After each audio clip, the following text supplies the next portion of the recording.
explosion at New York's LaGuardia Airport, and the airport is now closed. An Air Canada jet hit a fire truck on the runway. Now, this happened just before midnight. 2 pilots were killed. Dozens of other people are injured. This video from the scene showing the wrecked plane, nose tilted up to the sky. The crash truck is seen nearby. And here is the moment air traffic controllers knew something went wrong. Frontier 4195, just stop there, please. Stop, truck 1, stop. Stop, truck 1, stop. Stop, truck 1, stop. Yeah, 646, I see you collide with vehicle in just hold position. I know you can't move. Vehicles are responding to you now. Okay, joining us now with the very latest is CNN correspondent Gloria Pasmino. And Gloria, what are you hearing right now at LaGuardia? Yeah, Audie, you know, it's just devastating listening to that audio, hearing the radio operator telling the vehicle to stop. We now know that the vehicle collided with the airplane. There were 72 passengers aboard that aircraft, 4 crew members, and sadly, the pilot and the co-pilot were killed as a result of that collision. Now, dozens of passengers were also injured. 41 passengers and crew were transported to the hospital shortly after that collision. 31 of them have been released, and the 2 people who were inside the fire truck, which collided with the airplane, we are told are in stable condition. Now, here's what happened, and as you look at the images of the airplane, you can see the front of the airplane is completely destroyed. The collision happened around 11:40 last night. This is a Jazz Aviation flight that was operating on behalf of Air Canada. The aircraft, we are told, struck a Port Authority aircraft rescue and firefighting vehicle, which was actually responding to a different aircraft on the runway. This was flight 8646. It was coming in from Montreal late last night. It left Montreal around 10:30 p.m. local time and landed here at 11:40. It collided with the firefighting vehicle shortly after the landing. In fact, we heard from officials here at the Port Authority. Damn, look at that. That looks crazy. Good morning. Happy Monday. Happy Monday, child. This mess happened last night, like she said. Shout out to whoever sent me this. I think it was Reaper. That looks crazy. Why is it all the way up in the air like that? Like why is it? I don't know. I don't know if it's aviation people here that know this type of stuff, but so it sounded like, and there's a different video, the audio that I'm going to give to you on a second. Excuse me, where they're saying, go to the plane, go to the, I guess they didn't see the fire truck, but the fire truck or whatever, you ain't see that plane coming? I don't know. Okay, let me tell you, I don't know. I don't work in the airport. I ain't no pilot. I ain't no fire truck person either, right? But I do drive, okay? I drive.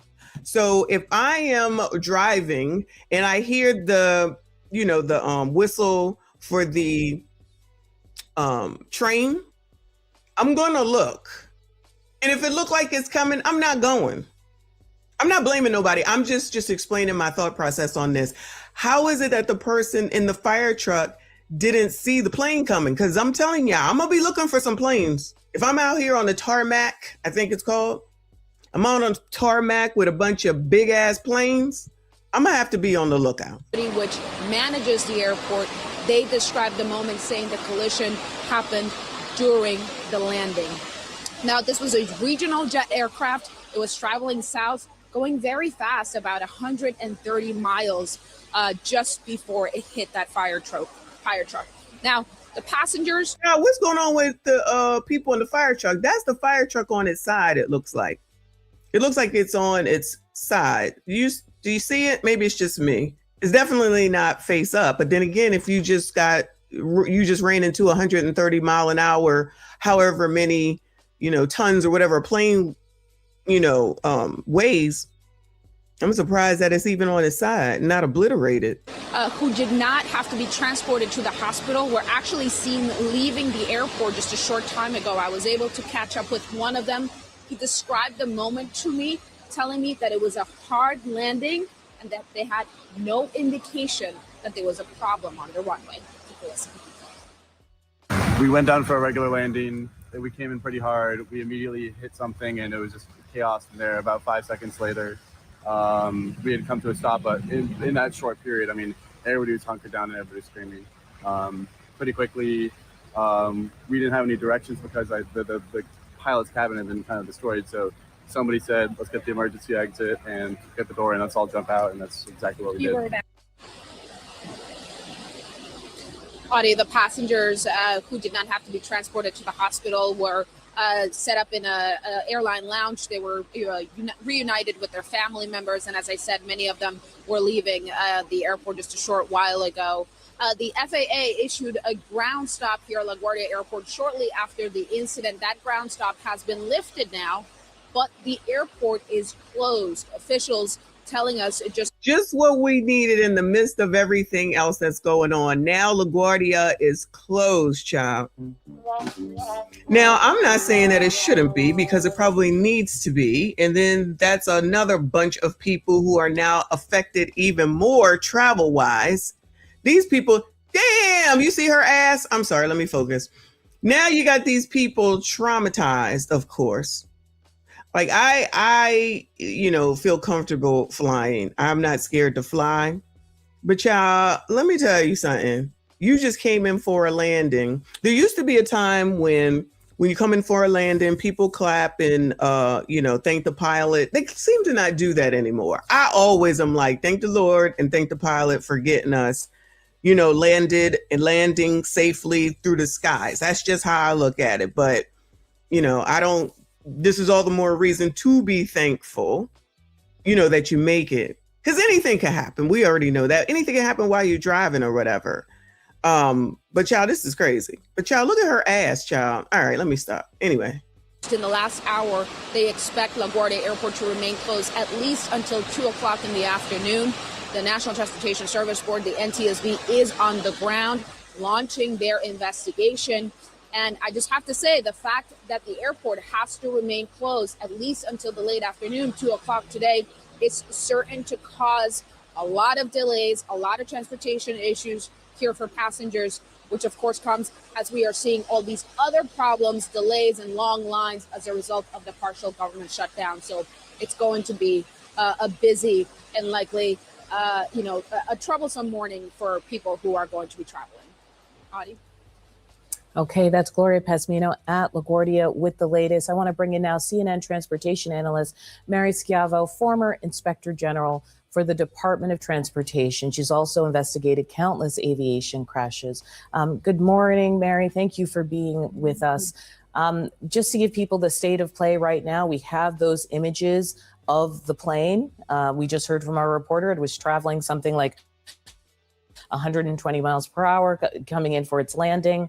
When you listen to that air traffic control, those voices, what are you hearing that you'd want to investigate? Well, clearly when an aircraft is given permission, clearance to land, basically that aircraft owns that runway. Because as you said, the aircraft... As they should. I'm getting these people now. It's time for us to come down. Everybody get out the way. Aircraft was going 120, 130 miles an hour. On other planes, much faster. But the brakes don't work that way. You have to slow it down with the thrust reversers. You do have brakes, but they aren't principally what slows the plane down.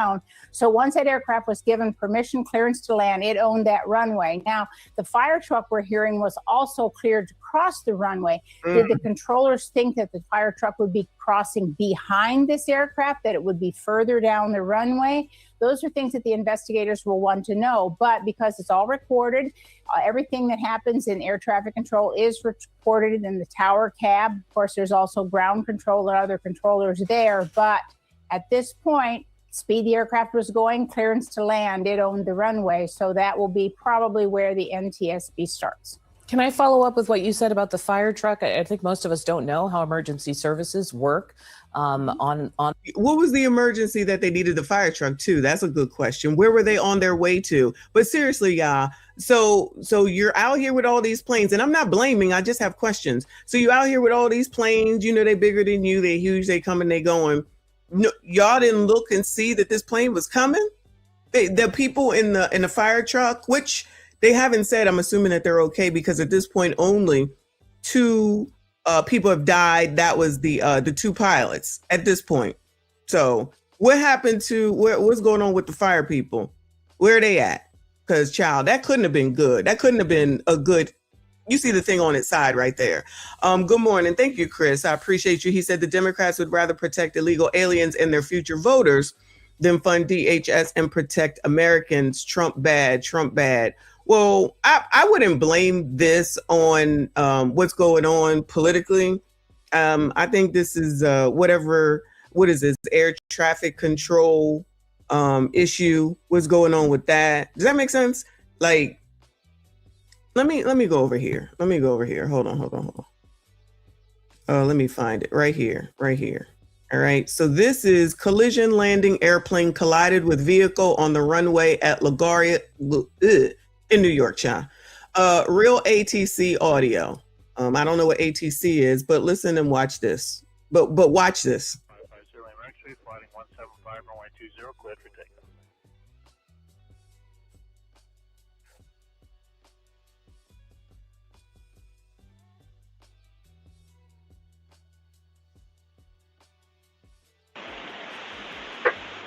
Truck 1 and Company, LaGuardia Tower.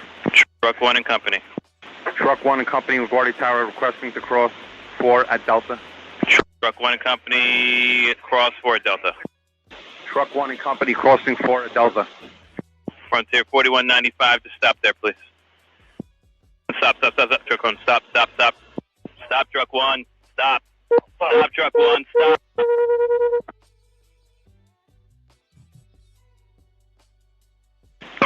Yo, that is crazy, right? So what happened between the time that you heard the air traffic control person until the time that you didn't? And thank you, Lawrence, because I wasn't thinking. Thank you. What happened from the time that you heard him say it's okay for you to cross for them to now say stop? And child, you wasn't looking around. This is still, in my opinion, you need to check before you cross the street type of situation. But that's just me.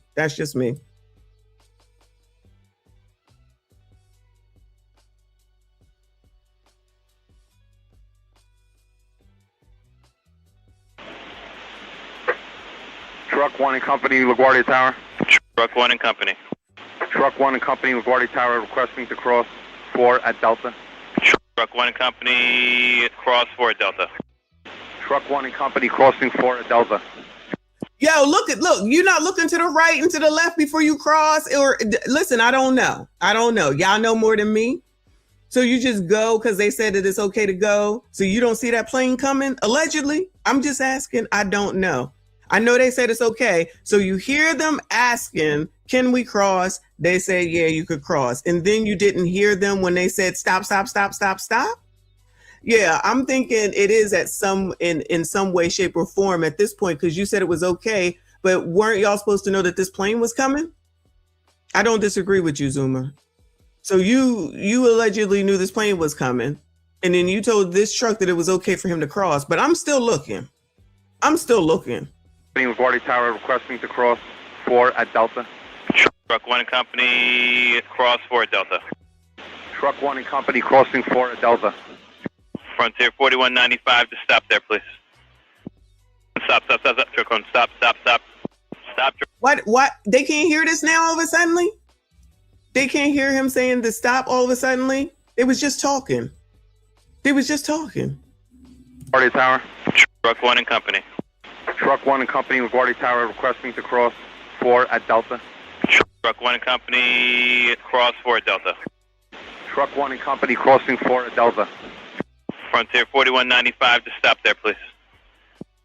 Stop. Truck 1, stop. Stop, Truck 1, stop. Stop, Truck 1, stop.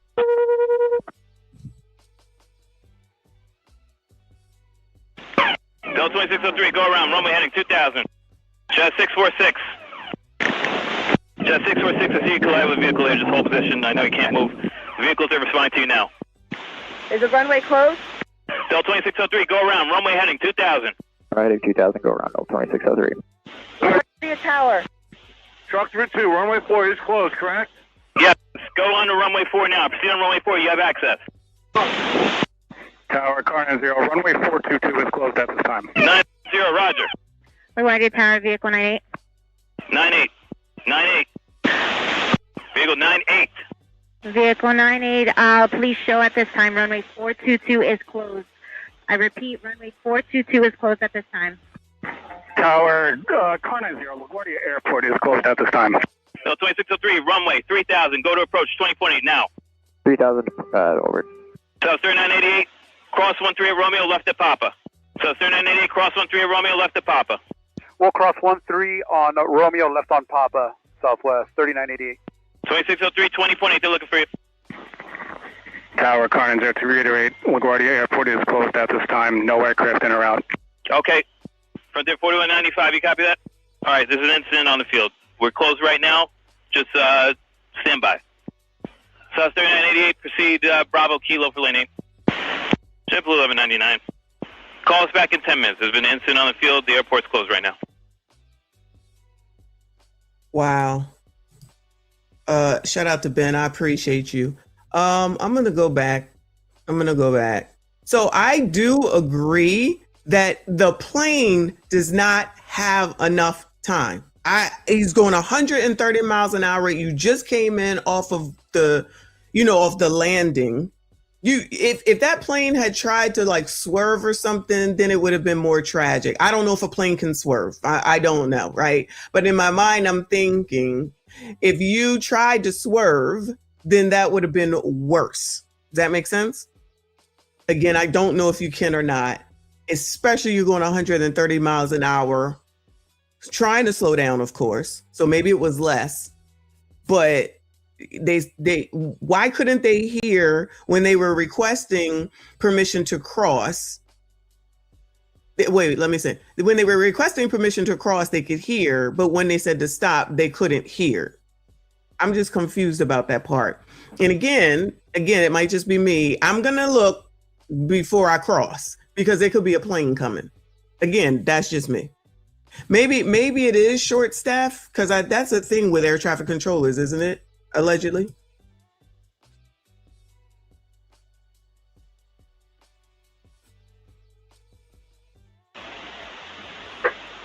Truck 1 and Company, LaGuardia Tower. Truck 1 and Company. Truck 1 and Company, LaGuardia Tower, requesting to cross 4 at Delta. Truck 1 and Company, cross 4 at Delta. Truck 1 and Company, crossing 4 at Delta. Frontier 4195 to stop there, please. Stop. Truck 1, stop. Stop, Truck 1, stop. Stop, Truck 1, stop.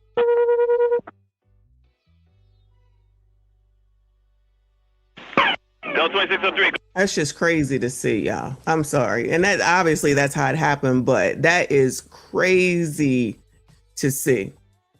Let me see. An hour ago, Eyewitness News, what they got to say. In New York, the cockpit is disintegrated. Air Canada fire truck collision at LaGuardia. That the fire truck was responding to a separate emergency on the field. So shortly before the accident occurred, there was a United Airlines flight that had aborted takeoff, and that airplane was on an adjacent taxiway on a separate runway, and air traffic control was working with that airplane to get services there. There was an odor on that airplane.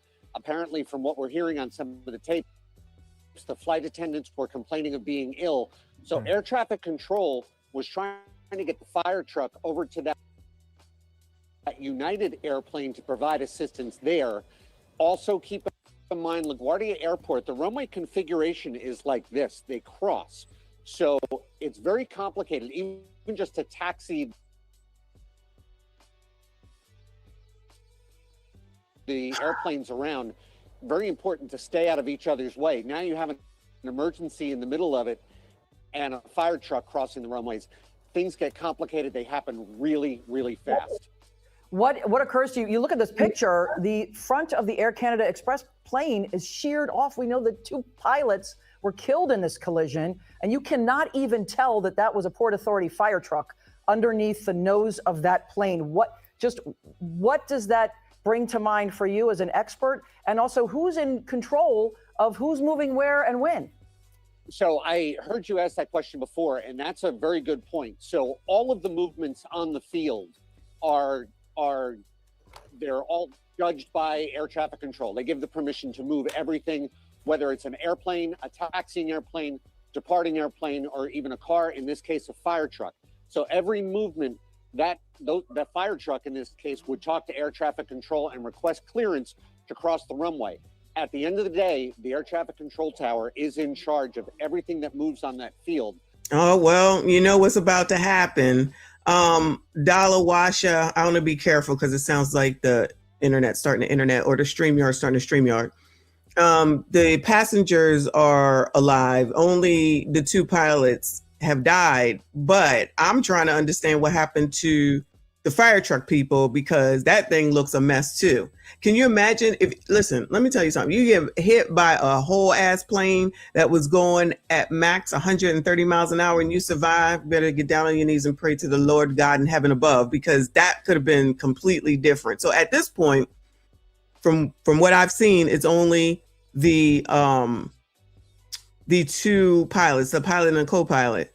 So it sounds like it's going to be some concern for the air traffic controllers. So the responsibility would be theirs to give permission for airplanes and fire trucks to move across, especially across an active runway like that. John, what do you take from seeing that mess? Honestly, from the picture, it looks to me, given the amount of the damage, that the airplane was on a rollout, so it had already landed and was not at full speed. If it was at full speed, the damage would have actually been worse to the airplane and to the fire truck. You can see from that picture, the way that the airplane is tilted up in the air, that's because it's missing the weight of the cockpit, and the weight and balance of the airplane is off. The cockpit is disintegrated. That's a terrible accident, a really bad incident. Okay, well, that explains it, because I'm like, well, why is the front of the plane up? That don't make any sense. Gone. Because even if the, I'm trying to, I can't tell. Just imagine if I don't know if they're called legs, but the wheels are gone. Shouldn't it be nose down? Disintegrated. They said nose up. That's why. Because that's what I was asking. Like, what the hell? Impact. Yeah, and I just want to ask you one quick question before we go, John. 2 p.m., they're expected to reopen this. The NTSB is investigating. Whenever you have any kind of situation like this, it's not like a car accident, you can just move it to the side and let planes land on this runway. It is a major operation. So what needs to be done before the airport reopens? Well, what they'll do is they're going to go out, they're going to document the wreckage, they're going to find parts, any kind of clues.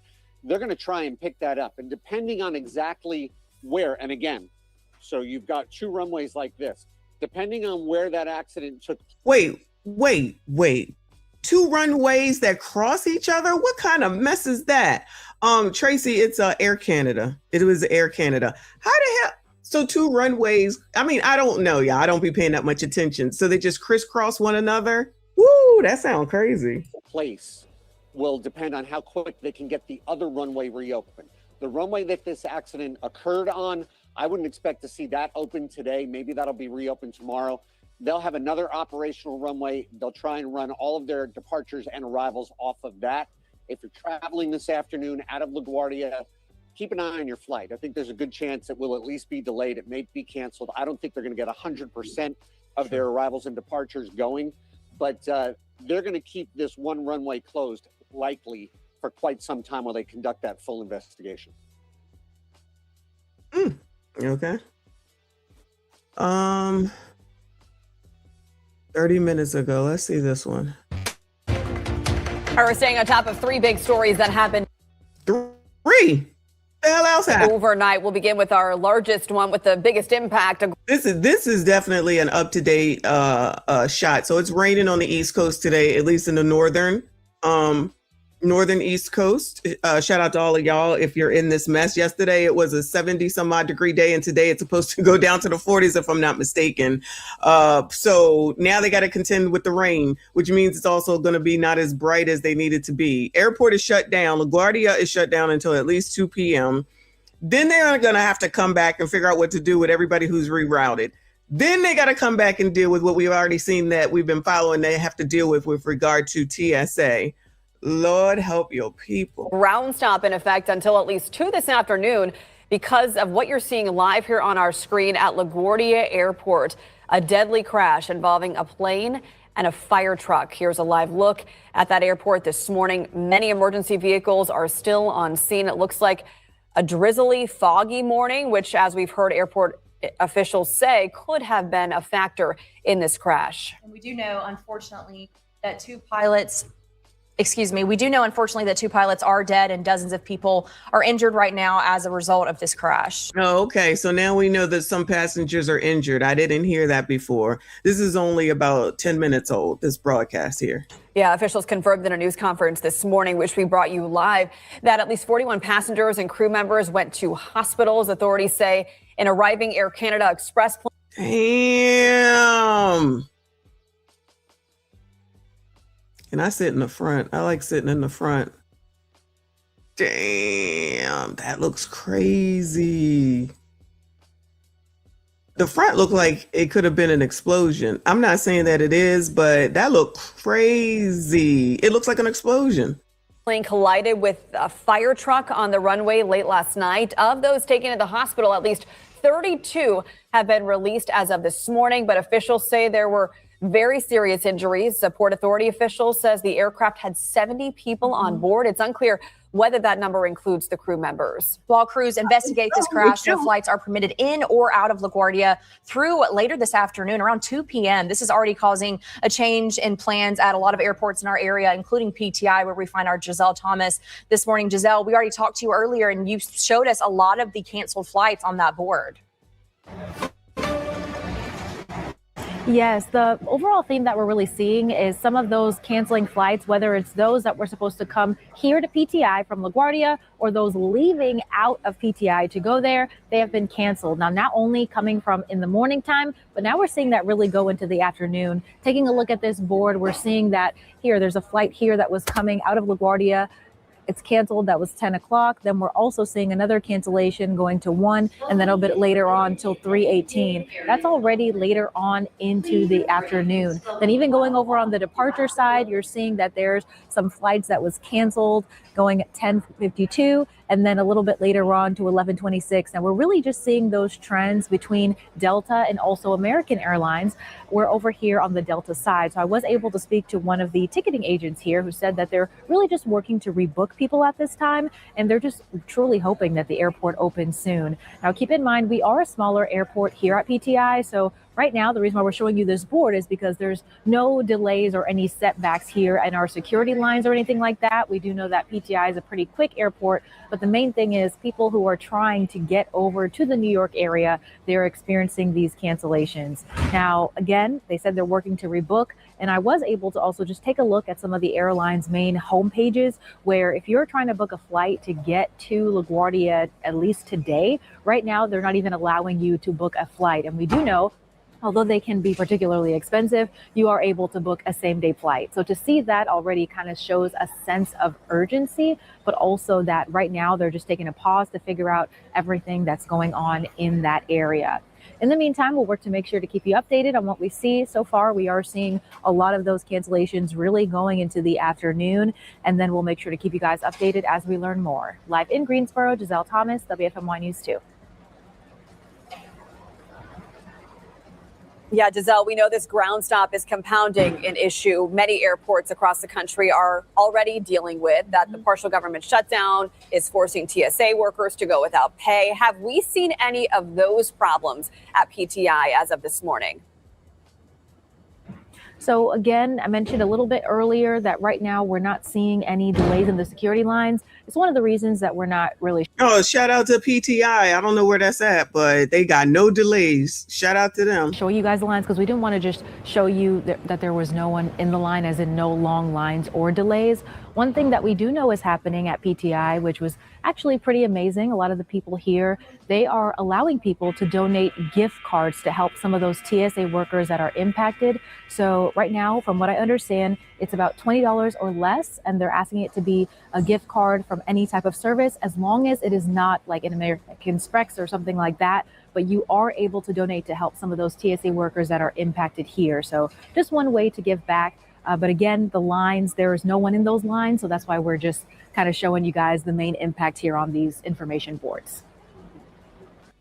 So shout out to this girl though. You go, girl. PTI.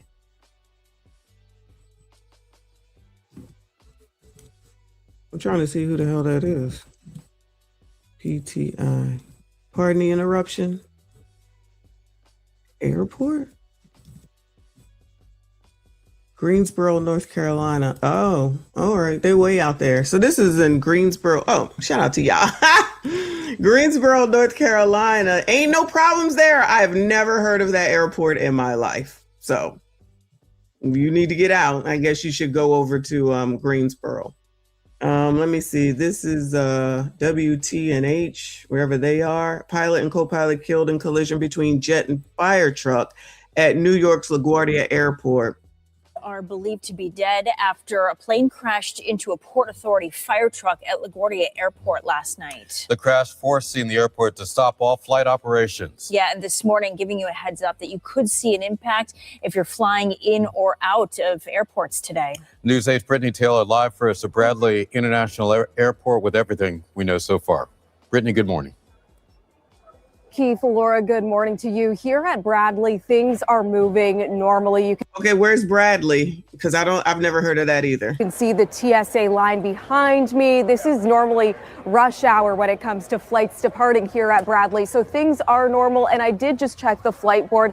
I am not seeing a single delay or cancellation at this time. However, because we know that a lot of flights are being diverted right now as a result of that crash at LaGuardia, this is just something that we want to give you a heads up about and just something to be mindful of today if you do have a flight in or out of Bradley. Let's get you to the latest on this crash at LaGuardia. We do have some video. Damn, even up closer. Is that a thing? Up close? Child, you know what I'm saying. Closer look. That thing looked torn apart. That looked like a horror movie, y'all.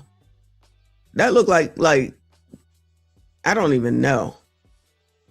I want to know what's going on with the fire truck people. I feel like they're not saying that. You know what I mean? Oh, this one is near Connecticut. Okay. They're not even saying anything about the fire truck people. For you, we know that this involved a plane coming from Montreal. This was an Air Canada flight that landed at LaGuardia in New York just before midnight, sometime around 11:40. And shortly after touching down, that plane collided nose first with a Port Authority fire truck on the tarmac. Now, at this point, we know that the pilot and co-pilot of that plane are believed to have been killed. This is according to officials. That plane, from what we know from ABC, was carrying 72 passengers. At least 11 of them have been hospitalized, in addition to 2 first responders. It is still unclear. We know it was raining last night. It is raining very heavily this morning. It's still unclear if rain played a factor in that crash, but as Gil mentioned, this ground stop at LaGuardia, that's going to be in effect until 2 p.m. today. So again, here at Bradley this morning, no major impacts to tell you about, not a single delay or cancellation, but it's always good to stay updated with your airline carrier as the situation could potentially change as that ground stop remains in effect until 2 p.m. at LaGuardia. Live at Bradley this morning, Brittany Taylor, News 8. Charles, thanks, Britt. Let me see. News Nation. See if they have anything else. This is an hour ago. It says LaGuardia crash, 2 pilots killed in jet fire truck runway collision. Right now and breaking overnight, a plane collides with a fire truck at New York's LaGuardia Airport, killing 2 people. What you're looking at here on your screen, this is a live look at the plane now and the emergency crews surrounding it. This collision happened about 11:40 Eastern time. Shortly after that Air Canada flight landed. Brand new video shows the destroyed nose of the plane and the emergency crews surrounding it, but look at how mangled this is. That airport now completely shut down until 2 p.m. at the earliest today. Morning, everybody. I'm Marky Martin. Thanks as always for joining us.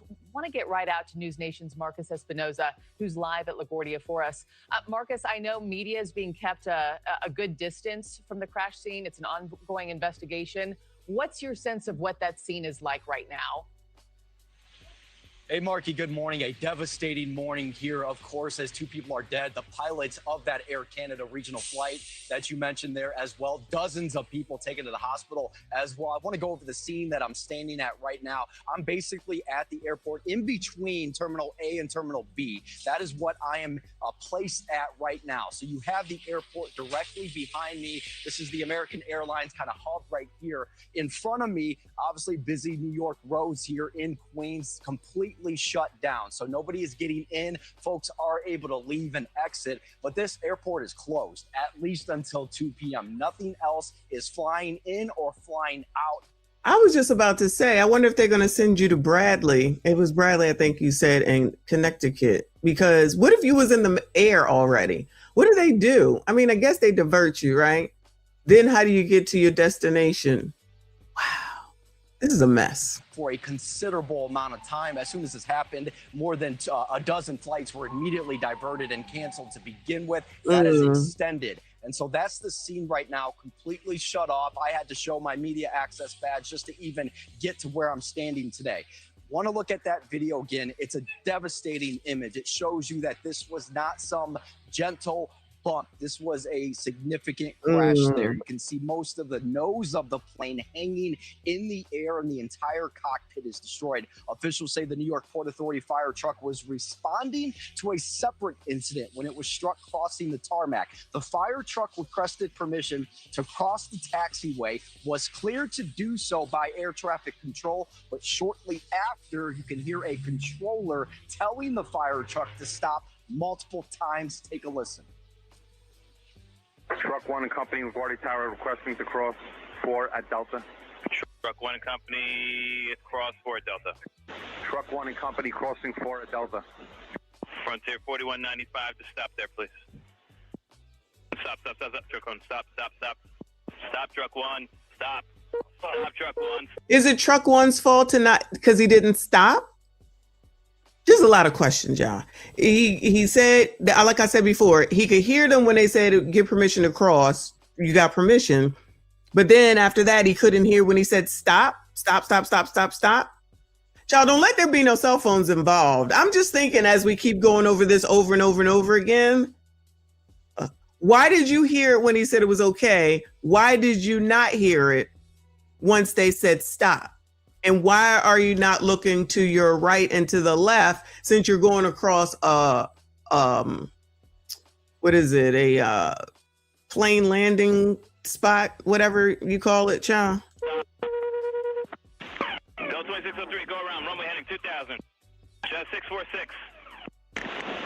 Jet 646, I see you collide with a vehicle here, just hold position. I know you can't move. The vehicles are responding to you now. You can hear that there, that desperation to stop. You're taking a live image now from quite a distance of that scene there at the airport. LaGuardia, one of the busiest airports in the country. It's going to be closed at least until 2 p.m. today. Wouldn't be surprised if that gets extended. NTSB goes. I was thinking the same. Thank you, Kevin. The runway. My bad.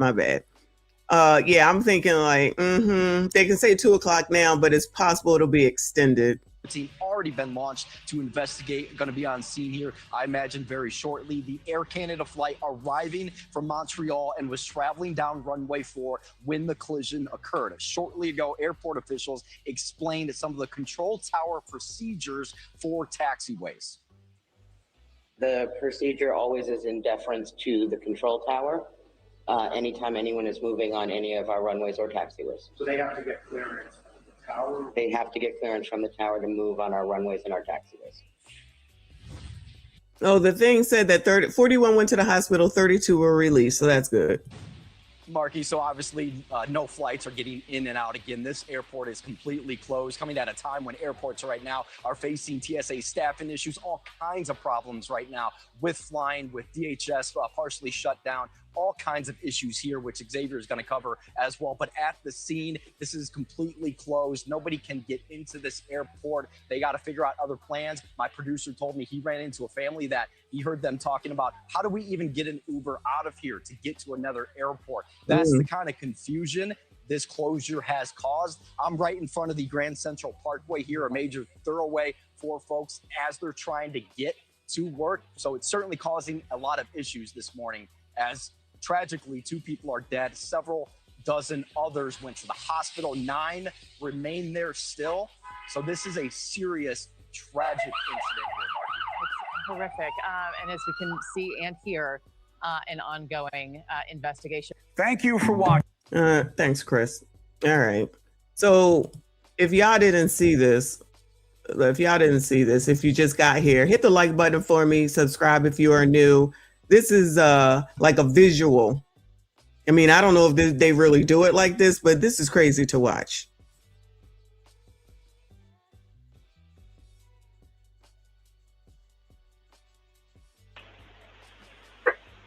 Truck 1 and Company, LaGuardia Tower.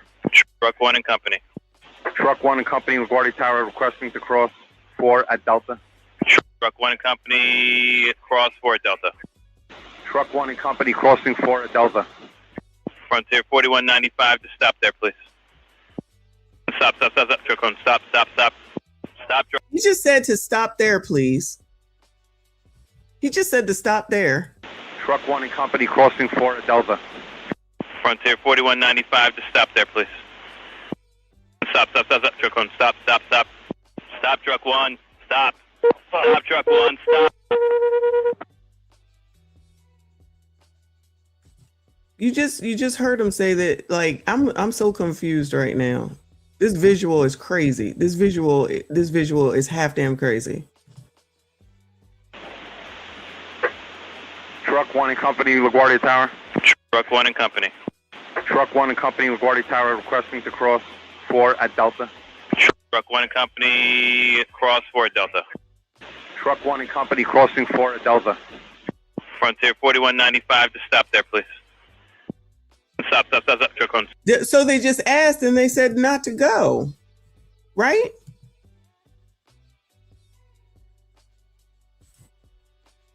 I'm not expecting, y'all, I don't expect the plane to stop. I'm sorry. I don't expect the plane that just landed and coming in to stop. I don't.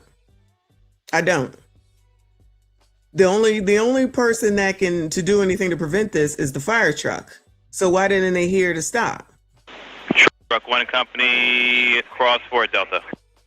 Truck 1 and Company, cross. So question, y'all. If you're in this truck, okay, I don't know if you can see the mouse, right? And you're about to cross a tarmac, thank you, or a runway, thank you, y'all. Wouldn't you want to look for a plane before you cross, even though you've been given permission? Because you can't see that plane coming? Is it that far away, I guess? Maybe it is. I don't know. Maybe it is. And yes, Nicole, Trent probably would know. He probably has. Maybe he'll talk about it later. 4 at Delta. Frontier 4195 to stop there, please. Stop, truck 1, stop. Stop, truck 1, stop. Stop, truck 1, stop.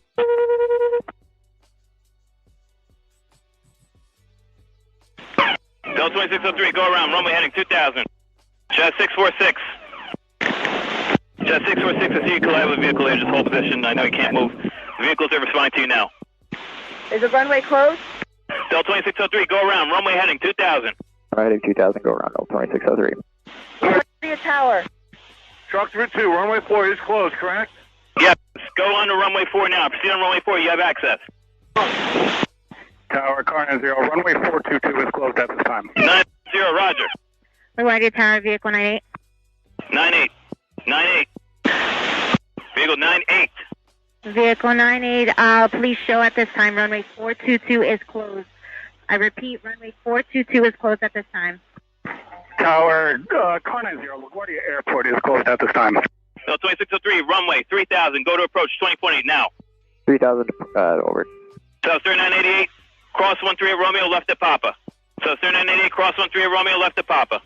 We'll cross 13 on Romeo, left on Papa, Southwest, 3988. 2603, 20.8, they're looking for you. Tower, Carnes Air, to reiterate, LaGuardia Airport is closed at this time. No aircraft in or out. Okay. Frontier 4195, you copy that? All right, there's an incident on the field. We're closed right now. Just stand by. South 3988, proceed Bravo Kilo for lane 8. JetBlue 1199. Call us back in 10 minutes. There's been an incident on the field. The airport's closed right now. Damn. They said call me back later. What the hell?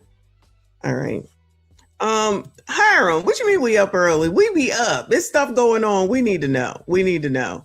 All right. So let's see. What is this one about? Back to the, if I see something else, I'll bring it up. But back to the issue before this, which was the airports and the TSA. This from Fox says, completely forgotten TSA leader delivers heartbreaking plea, child. Lord help your people. And yes, I agree. Somebody is fired. Somebody is definitely fired. Listen, before I play this though, this is what I think. I don't know nothing. This is not my thing, except for I need them to be straight when I get on a plane, right? Why couldn't the person that was in the truck hear when he said to stop, but they heard when he said to go? Hopefully there's not a cell phone involved. All I'm going to say is I hope there's no cell phone involved, because you know they're going to check for that, right? Allegedly. How come we don't know what's the status of the people in the fire truck? I'm assuming it had to be at least 2 people. I don't know. But at least it had to be 2 people in there. Where are they at? What's their status? Are they okay? How do you get hit by a plane? It knocks you over. They're deceased in the plane, but everybody's okay in the truck. I don't know. I'm just asking questions. Okay. The air traffic controller person did say to stop. Are they on the hook? While they did initially say to go, they also additionally said to stop. Stop. And they didn't stop. So, you know, you can't, I don't think that the plane can stop. I don't think that the plane could have done anything other than what they did, which is keep going. So I know somebody said that they could have pulled up, but I don't know if they have time. Again, I'm not an air person, so I don't know. You know what? Goodbye, Albert. Anyway, let's listen to this. Lord have mercy. Then I'll see if there's any updates. This is the longest line that I've seen since maybe 2016, 17. I don't fly often, but it's never this bad. Been here for about 2.5 hours, and so gonna end up just staying at a hotel. The DHS funding stalemate leading to long lines at airports as a lack of pay prompts more TS agents to resign or decide to find additional work elsewhere. Angela Grana is the regional vice president of the local TSA union in Colorado. I thought what the points that you provided to our producers were so meaningful and have an impact. So I want to take everybody through them. One of the things is tell people about how you came to be a TSA agent. It's a great job. I had done it before in 2014 in Denver. It's a job that you're constantly problem solving, constantly interacting with people. It's never the same day twice. And it's a way to give back to your community, give back to your country. I never served in the military, but I remember 9/11. I remember exactly where I was. And I think this is the best way for me to give back and protect and to serve my country. You talked about how you wish that a lot of the storylines weren't so much about the long lines at the airports and more about the workers. How so? Yeah, I mean, even they started talking about passengers spending the night in the airport. I think it might even be some of my officers themselves spending the night in the airports because they don't have enough money to go home. It's cheaper for them to just spend the night out of uniform, sleep in the airport lounge, and then get up and get back at it again. You've talked about seeing senior TSA agents resign. Yeah, they're seasoned employees. They know the job. It takes a long time. It takes up to 2 years to put somebody back in uniform to work on their own, to do their thing on their own. It's crazy that they have to make a decision. Some of these officers are both husband and wife working for the agency. They're not receiving anything now. So they've got to make that hard decision for their family and find other work. You brought up something that I think is really important for people to understand. Let's just say in our fantasy that the White House and the Democrats come to an agreement today, and that doesn't mean that it's automatically back to normal. And one of your concerns is that if they don't make a decision by the 27th, you go into Easter without money. And then at that point, things get very difficult for these workers. Oh, hell, it's not Easter yet, y'all. I mean, I know technically it isn't, but you know how they're having spring break. It used to be called Easter break. Shout out to Generation X. And that's usually the time we got off was the Good Friday and then through the next week for Easter, which would have been considered spring break back then. If they just did spring break, which is going on now in the last 2 weeks, including this week, I guess, and they're all coming back, which is a part of the rush. Now they got to contend with Easter, with people who have booked planes or booked trips for Easter next. The despair is going to be through the roof. The anxiety, the sickness in your stomach is going to just be beyond something that they can handle. They need to stay focused on their job. They need to be 100% correct every bag, every passenger. They can't make a mistake, and they cannot be distracted with the problems of home. They cannot be distracted with their responsibilities at home. They need to be fully engaged in their job, and this is throwing them through chaos. And you know, the security of the airports run on our labor. We shouldn't be doing this for free. My last question to you is, I'm just going to read a little bit about what you said and let you take it the rest of the way. You said travelers need to be patient. Let me talk to what she just said a second ago. She said they shouldn't be working for free. I don't disagree that you shouldn't be working for free, but let's we not forget that when you signed up for this job, that was one of the, I guess, stipulations that if, you know, whatever happens that you wouldn't be paid. Now, you know, I wouldn't take a job like that, but y'all took a job like that. And unfortunately, this happened. And that's how it goes. This is a job you signed up for. But since it's the third time, I think, in about less than a year, I'll say less than a year, I understand that you would be frustrated from all this since you didn't expect it to be this often. I'm just saying.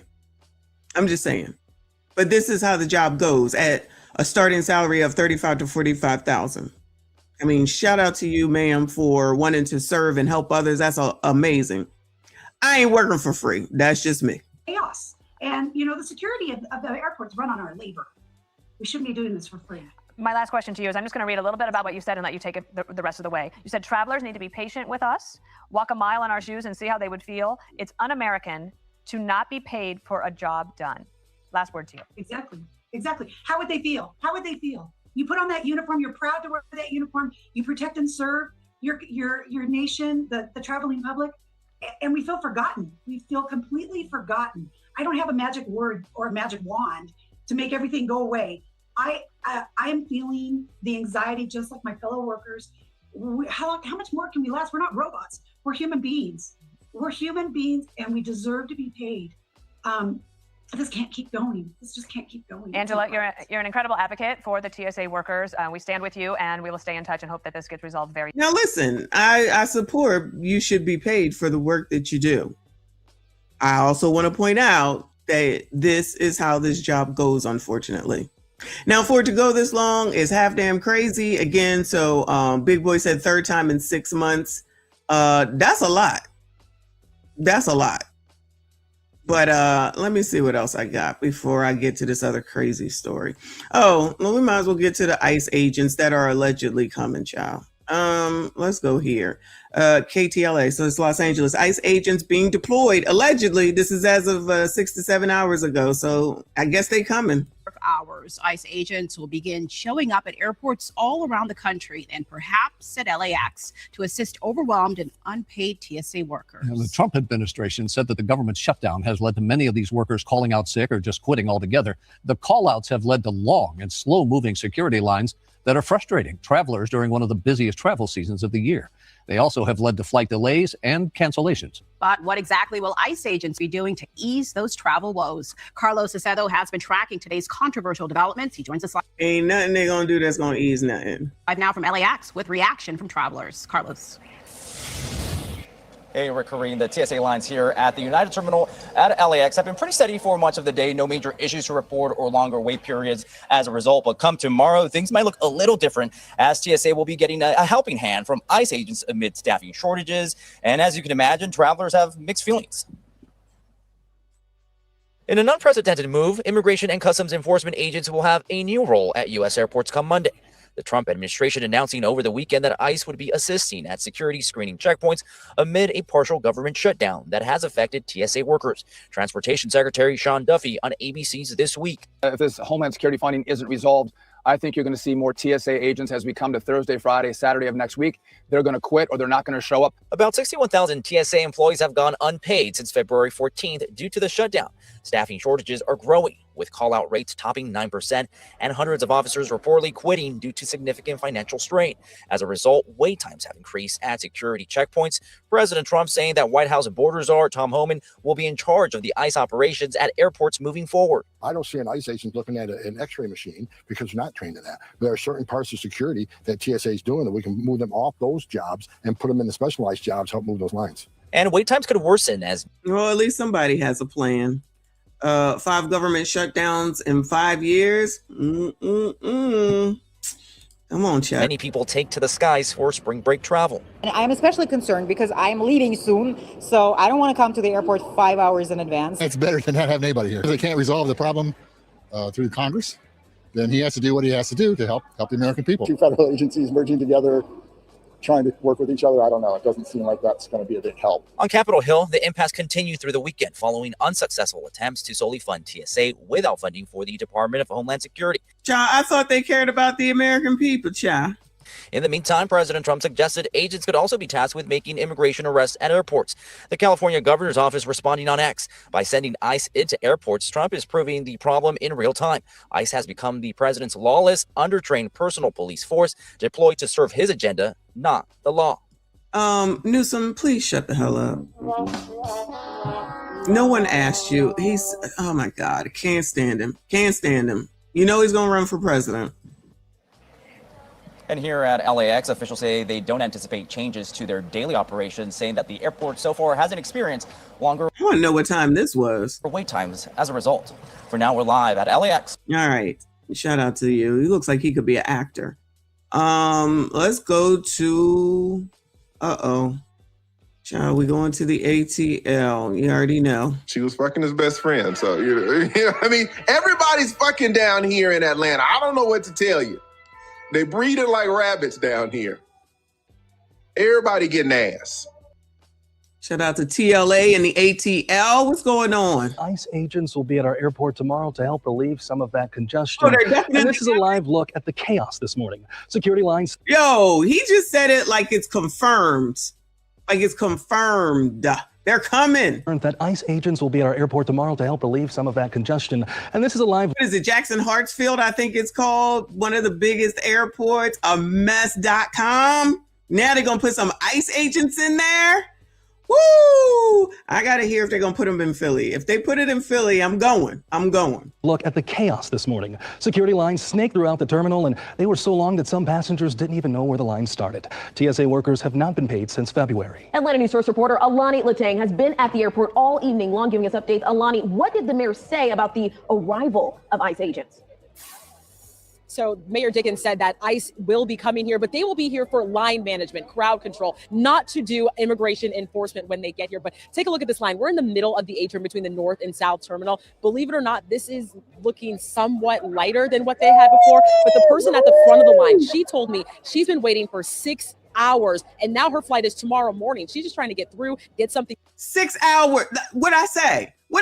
All these people over there on my post on Facebook, they were like, oh no, you don't have to be there that early. I'm sorry, what? I was there. I was in that line. I know how slow it was moving. Now she there the night before, the day before in order to get through. You know, you're actually, what they typically say is that you can't be there too much before you're supposed to leave. I guess now, obviously, that all goes out the window. So you got to take a vacation day before your vacation in order to be able to hopefully get through the lines. And then you got to Then you gotta, when you get back or on your way back, you gotta take another day from your vacation in order to get over there, in order to get back in a timely manner so that you don't miss the plane like I had to miss. I definitely want my money back. This is bullshit. Thank you, Kofa. He said the busiest airport in the world. Hartsfield Jack.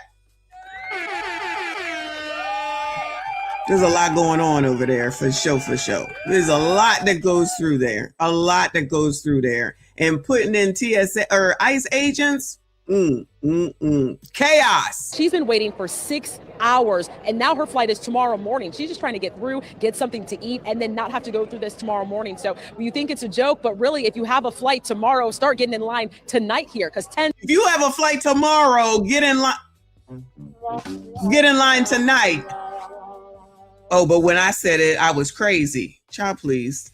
Of thousands of TSA workers have gone without pay for more than a month here. Atlanta mayor confirming that tomorrow morning ICE agents will be here at Hartsfield Jackson, and it's conflicting what ICE agents will do here. So Board Czar Tom Homan says ICE agents will do jobs that don't need specialized training. However, Transportation Secretary Sean Duffy says ICE agents could be used for screening. But again, in a statement, Mayor Dickens says that ICE agents will be here to do line management, crowd control. We've spoken with workers here at TSA, or excuse me, we've spoken with workers here at the airport, just people that work in customer experience. Let me just say that for the most part, everyone has been calm. Y'all know we really haven't heard any of these people wilding out, fighting, pushing around, carrying on. We've heard basically nothing. I've heard nothing. So I'm going to assume for the most part, it's been nothing. That's good. Because I'm telling you, these people really want to go somewhere, so they on their best behavior. Soon as ICE enters the picture, I'm telling you, it's going to be a different situation. It's going to be completely different. I don't think that this is the right answer. I think that he's doing this, unfortunately, to cause chaos, where chaos is already under control.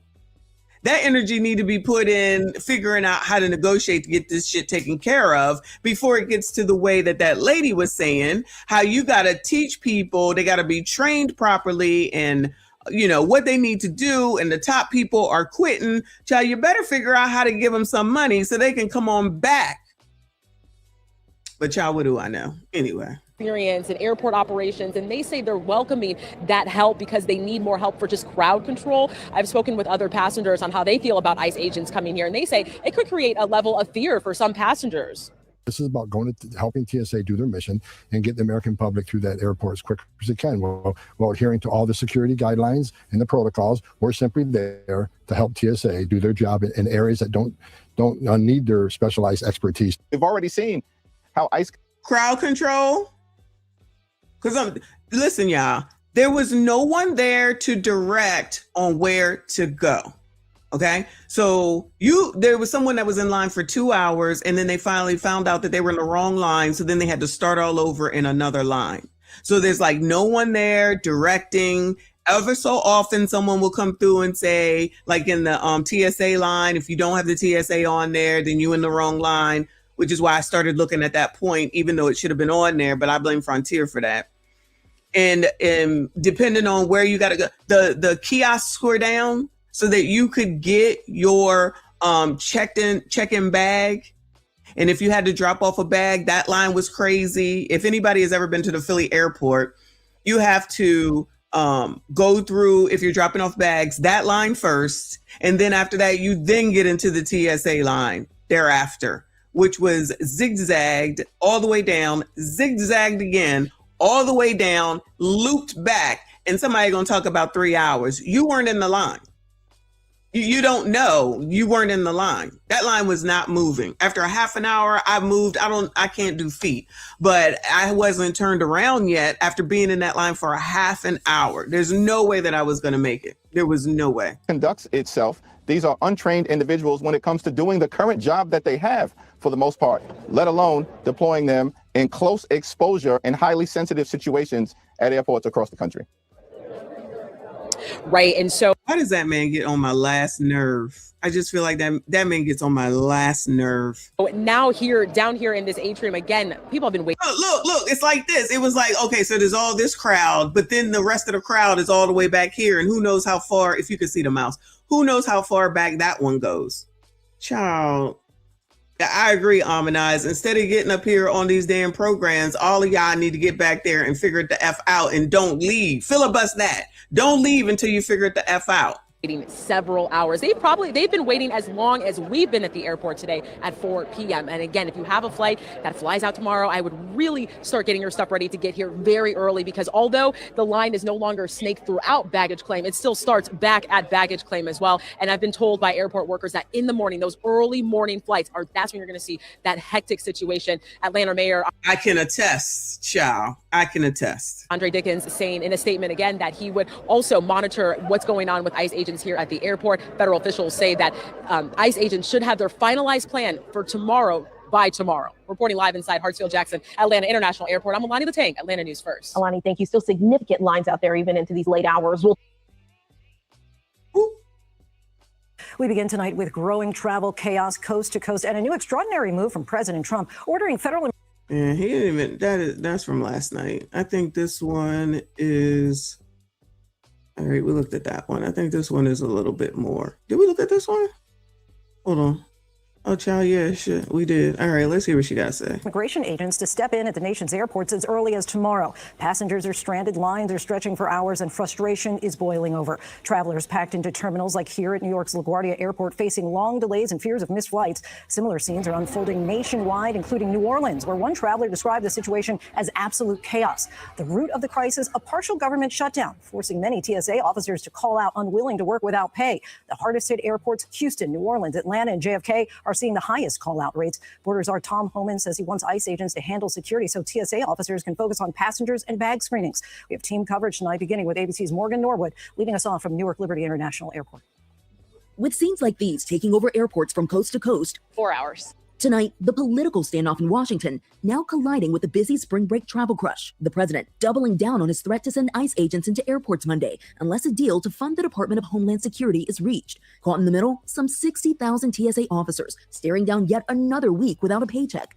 Many now calling out stifling operations at major airports. A record 3,250 agents, more than 11.5% of the TSA workforce, calling out nationwide on Saturday, the largest percent since the beginning of the shutdown. Places like Houston, New Orleans, Atlanta, and JFK with call-out rates between 30. George Bush, that's Texas. Louis Armstrong, New Orleans, of course, Atlanta, and JFK is New York. Wow. And 40%. Those callouts fueling lines winding through terminals and checkpoints choked with travelers from New Orleans, where TSA lines stretched into the parking lot, Houston and Atlanta, to New York's JFK Airport. But despite the frustration, passengers I spoke with at Newark Airport say ICE isn't the answer. I think getting our TSA agents back to work is what would make the difference. The president's threat also raising questions about ICE's training and readiness for security operations. They run those same type of security machines at the southern border, right? Packages come through or people come through, they run similar assets. But ICE is interior enforcement. They do not operate screening equipment at the border. Border Czar Tom Homan suggesting ICE would largely jump in to free up TSA agents for specialized tasks like passenger and bag screenings. But there are roles we can play to release TSA officers from the non-significant roles, such as guarding an exit, so they can get back to the scanning machines and move people quicker. And now billionaire Elon Musk offering to pay the salaries of TSA personnel. That means covering the 3 weeks of missed pay for the roughly 60,000 TSA employees who, according to federal data, make about $61,000 per year, a check that would cost millions. Hold on, they keep changing the amounts. Now, when we started this, it was 35 to 45. Now it's yesterday it was 50. Now it's 61,000. What is it? What the hell is it? TSA personnel. That means covering the 3 weeks of missed pay for the roughly 60,000 TSA employees who, according to federal data, make about $61,000 per year, a check that would cost millions. And Lindsay, we are just getting word of the situation down in Houston, one of its busiest airports, George Bush Intercontinental Airport, seeing 3 of its 4 checkpoints topping wait times of more than 3 hours, with Terminal E, one of the busiest terminals, seeing nearly 4-hour wait times, Lindsay. Major disruption. Oh, I'm telling you, you're not going to know till you get there. You listen to these people all you want to. You will not know until you get there. And one of these places, I forget which one, is allegedly not putting the wait time on the internet anymore, like on their airport website, probably because it don't make no difference. Better get there the night before. Child, had I known. Morgan, thank you. Lawmakers are working on a deal to fund the Department of Homeland Security. Let's get right to our Capitol Hill correspondent, Jay O'Brien. Jay, any progress with these negotiations? Yeah, Lindsay, 37 days now since the Department of Homeland Security ran out of funding, and there are negotiations, but they're really at a crawl pace. The Senate was in town today and yesterday for a rare weekend session, so lawmakers were together, and I'm told progress was made, but there are also concerns that this new plan of President Trump's to deploy ICE agents to airports could stall some of that momentum. Alaska Republican Senator Lisa Murkowski, a moderate, telling me today that this is not helpful in the overall goal of getting DHS funded, the president's plan of deploying ICE. Remember, Democrats are holding firm. They're refusing to vote to fund DHS without reforms to ICE. And Democrats have tried numerous piecemeal attempts to fund agencies within the department like TSA, just not ICE and Border Patrol. Republicans have blocked those, saying that if one thing is to be funded, everything should be funded. Negotiations are likely to drag at least well into this week now, Lindsay. All right. Not well into this week. You see what they want, all right? They want body cameras. They want masks, to have the masks removed, obtain judge-signed warrants. We shouldn't have a problem with that. Restrict schools and churches. What does that mean? So don't go into the schools and don't go into the churches? Oh, so now it's don't go into the schools and don't go into the churches. So then tell Don Lemon the same thing. Tell Don Lemon to stay his ass out daggone church too. Now all of a sudden it's an outrage for going into church, but they was definitely supporting Don Lemon when he ran up into that church. Isn't that interesting? Isn't when you want what you want, then the rules apply, and somebody else then F all that and don't even be concerned. They were not outraged when that dude and that lady and all the rest of them ran up into that church. Interesting how that works. Good morning, thank you, Kofi. He said they're looking at starting salaries and then the average. Okay, that's why it's always a range when talking pay. Plus, there are also steps at each pay grade with slight increases in pay. That makes sense. Because they definitely got a range going on there. But thank you for that information, child. This is crazy. So Kofa also confirmed that the ICE agents are going. And yes, it's going to be chaos. It's going to be more confusion. That's why I was saying, even with that line and the lines and the wait and all that was going on in Philly, everybody was calm. Nobody was crazy. They were complaining. Let's not get it twisted. But no fights, no arguing, nothing. Everybody was calm and patient. And that is amazing given the situation, right? Looks the same. You see the news. We've been covering this for a week or so. They haven't been reporting any issues. They haven't been reporting any fighting or anything like that. Soon as an ICE agent gets there, here come the chaos. I'm telling you, protesters, LTMs, LWWs. When I pulled up to the airport, it was quiet as a church mouse, which should have been a sign as well. There's usually typically a bunch of cars, people dropping people off. You know, you can't park there any longer. But it was relatively like nobody was there. So I'm like, oh, all good. Getting to the airport. Nope, not good. Everybody's just in line. Anyway, is this over? Hold on. Yeah, this is basically over. Let's go here because it looks like ICE agents have been deployed to Nolens. So whatever the Nolens airport is, it looks like they're going there. Thanks for that. All right, so new this morning, a New Orleans airport spokesperson says that ICE agents will be on site today to help with the TSA worker shortage. Maddie Kurth is live at Armstrong Airport, where lines are already snaking through the terminal. Maddie, what are you seeing there aside from these lines? Hey, Kelsey and Lucy, good morning. Yes, I just walked over to those ICE agents. You know, we saw about 4 of them standing over. They were looking down at the lines. They said they hope it's a quiet morning for us here today. But we are on one of the busiest travel days of the week in peak travel time here at Armstrong Airport. Those peak travel times are going to be 4 a.m. through 7 a.m. and then again from 3 p.m. until 6 p.m. But look, the security line started much earlier than that this morning. Overnight, we saw some travelers sleeping in the TSA line to avoid another day of missed flights. And airport officials say that the partial government shutdown, now in week 6, is to blame here. TSA agents are working without pay as lawmakers continue to battle it out on Capitol Hill over immigration and Border Patrol policies. The White House deploying those ICE agents this morning to airports across the country to help TSA, including right here in New Orleans. We're simply there to help TSA do their job in areas that don't need their specialized expertise, such as,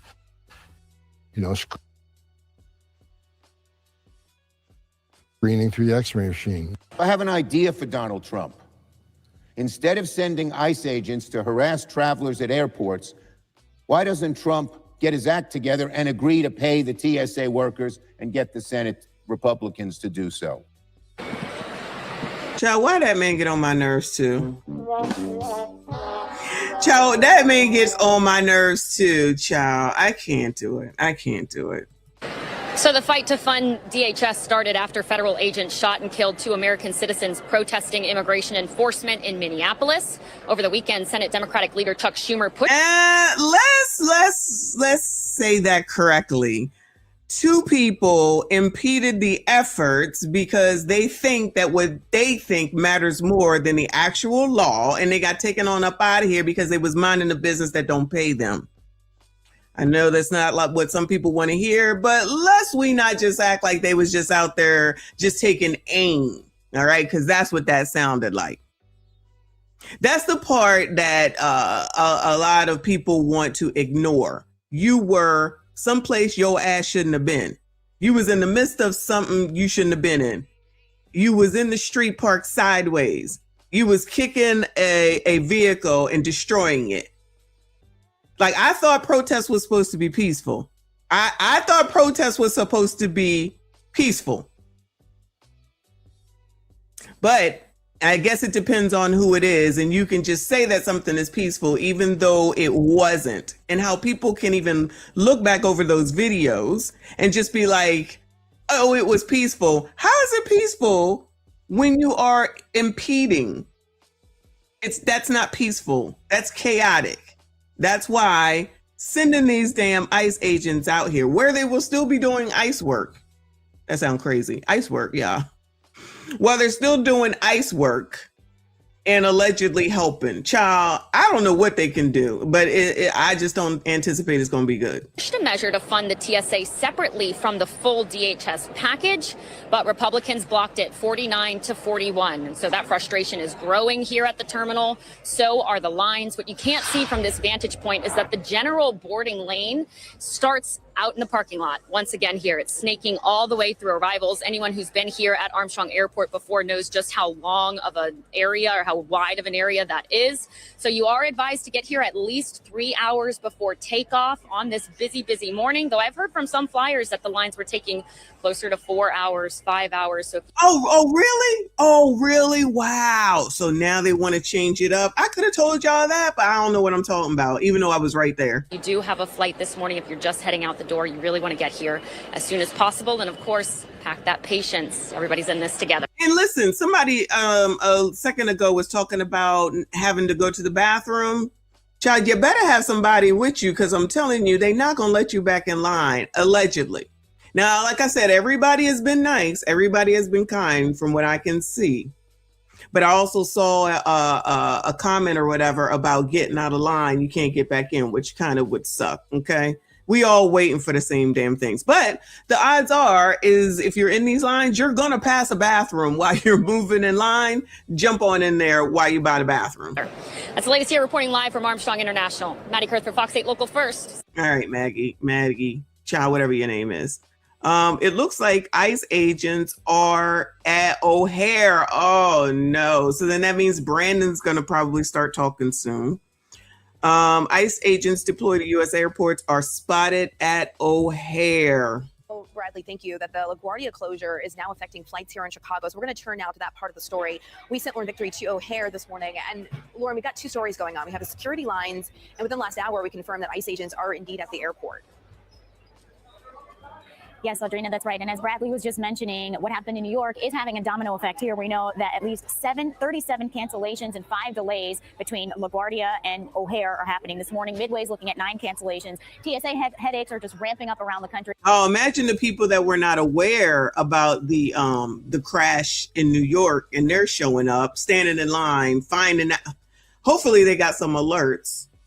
Child, this is all wild and crazy. All at the same damn time. And yes, within the last half an hour, I have been able to confirm that ICE agents are at O'Hare this morning. The Trump administration promised a deployment of federal agents to airports as soon as today to relieve congestion at TSA checkpoints. And in addition to O'Hare, ICE has been spotted at Atlanta's airport this morning as well. 3 4-hour security lines continue to be a problem around the country as unpaid TSA officers call out sick. Sources tell CBS News the Department of Homeland Security scrambled over the weekend to figure out how ICE would assist TSA, whether it be securing entries and exits or helping check IDs. Now, the Union for TSA Workers nationally does not like the idea of ICE helping them, saying, quote, TSA officers deserve to be paid, not replaced by untrained armed agents who have shown how dangerous they can be. Now, I haven't spotted any ICE agents upstairs here in Terminal 1. This is the check-in area. I will keep looking for them. However, I did go downstairs by baggage claim where a TSA worker confirmed, yes, that's an ICE agent in there. Let me check some Philly news. Come on, chat. Pointing to a security exit. That person inside was wearing all black and didn't have any sort of identifying insignia on it that showed that he was from ICE. But that TSA worker said that's an ICE agent inside there. And we also know that there's been reporting across the country of ICE being in several airports this morning. That's the very latest from here at O'Hare. I'm Lauren Victory. Okay, child. So now nobody know who they are. Hold on a second. Let me see if Philly has any updates on it. ABC Philly.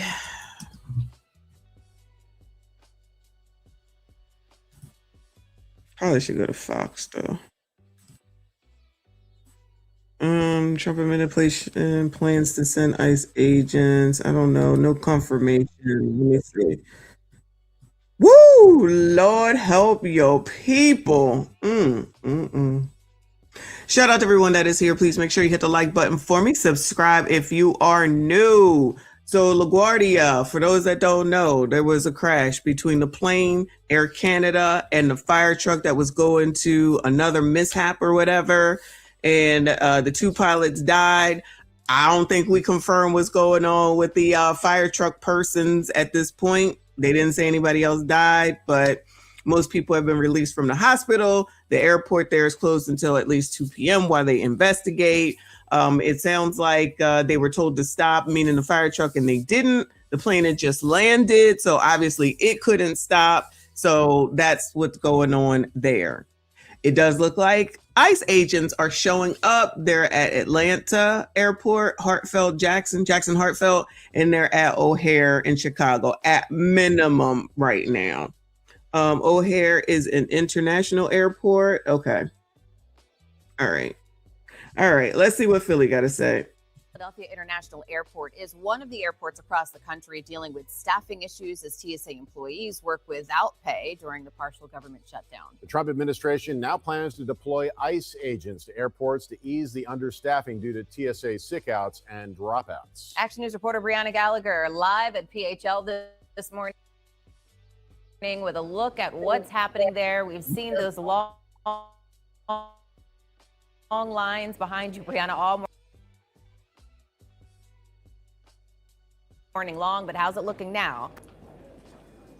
Good morning, Matt and Aliana. Lines are actually growing since the last time that we checked in with you. And as you mentioned, if you are catching a flight, you might be seeing some ICE agents at your airport. However, so far this morning here at Terminal A East at PHL, we are not seeing that. Compared to the last time we checked in with you, though, lines are continuing to grow, whether it's general TSA or TSA pre-check. But we talked to a lot of folks. They said they were not risking missing their flights. They got here early amid the issues following the child. You better. You end up like me. You know I'm supposed to be on the beach right now. Yeah. Shutdown. Now, sources tell ABC News that hundreds of ICE agents will be deployed at 14 different airports. More than 400 TSA officers have quit and hundreds are calling out. On Saturday alone, there were over 3,000 callouts. PHL was ranked in the middle of those callout rates with 21.5% of workers calling out. Travelers say they aren't taking any risks and are planning accordingly. I think it's a great idea. I think the political world's a little crazy right now, this stuff shouldn't be going on. But I pity the workers that are working here because they literally are putting up with a lot of stuff along the way. But I think the more manpower you do, the better it's going to be. It just gives you a different feel, not an American feel, honestly. And we travel a lot internationally. So I just hope that it really doesn't disrupt people's lives. But yeah, I wasn't sure if there'd be ICE agents here or not. But they're not. I don't see any. So. The government needs to reopen and pay these people. That's my thought. It's a little frustrating. I think that our officials need to get their act together. Obviously everyone here is pretty frustrated. This should not be the way that Americans should live. I agree. Get your acts together for sure. All of them. All of them. Ain't one nor the other. All of them. Back out here live, lines are continuing to grow. 1 to 3 minutes still for pre-check, just about 30 for general. But again, those lines are increasing. However, those wait times don't appear to be going up. And come Friday, if things are not resolved, it'll be 3 weeks without a paycheck for TSA employees. We're live here at PA. So like they just said, their ICE agents are going to 14 airports. It looks like Philly is one of them. This morning, travel chaos during the busy spring break travel rush as TSA workers call out of work in record numbers, triggering hours-long lines. We got here 5 hours early. Fingers crossed we make it. Yeah. Exactly. A record 3,000. Exactly. There is no rhyme or reason over in Philly right now. Oh, it's only taking 1 or 2 minutes and 30 minutes. The Saturday morning, that's not what it was. That's not what it was. You would think it would be worse on a Monday, though. I have to be honest. I figured it would have been worse on a Monday because people be going for work. People go out on Monday mornings for business trips and everything. And there is no just cancel your flight. Like, why would you cancel your flight? You've paid for it. You've planned for it. Or you got to work. No, that's not the answer. The answer is these jackasses to get this shit together and figure it the hell out and freaking come to a resolution. That's the damn answer. Instead, cause more chaos. Sending ICE agents is just going to cause chaos. I don't care what none of y'all say. It's going to be an issue, especially if the girl is right where she said that they're not going to be in uniform. So somebody come up and start talking to you or saying some shit to you. Now, all of a sudden, it's going to turn into some bullshit, allegedly. 250 agents, more than 11.5% of the TSA workforce, calling out nationwide on Saturday. And TSA says places like Houston, New Orleans, Atlanta, and New York's JFK all had call-out rates between about 30 and 40%. The president now ordering ICE agents into airports across the country to help the TSA. Sources tell ABC News these additional federal officers are being deployed to 14 airports where they're expected to help with crowd control and manage security lines. But there are roles we can play to release. Come on. TSA officers from the non-significant roles, such as guarding an exit, so they can get back to the scanning machine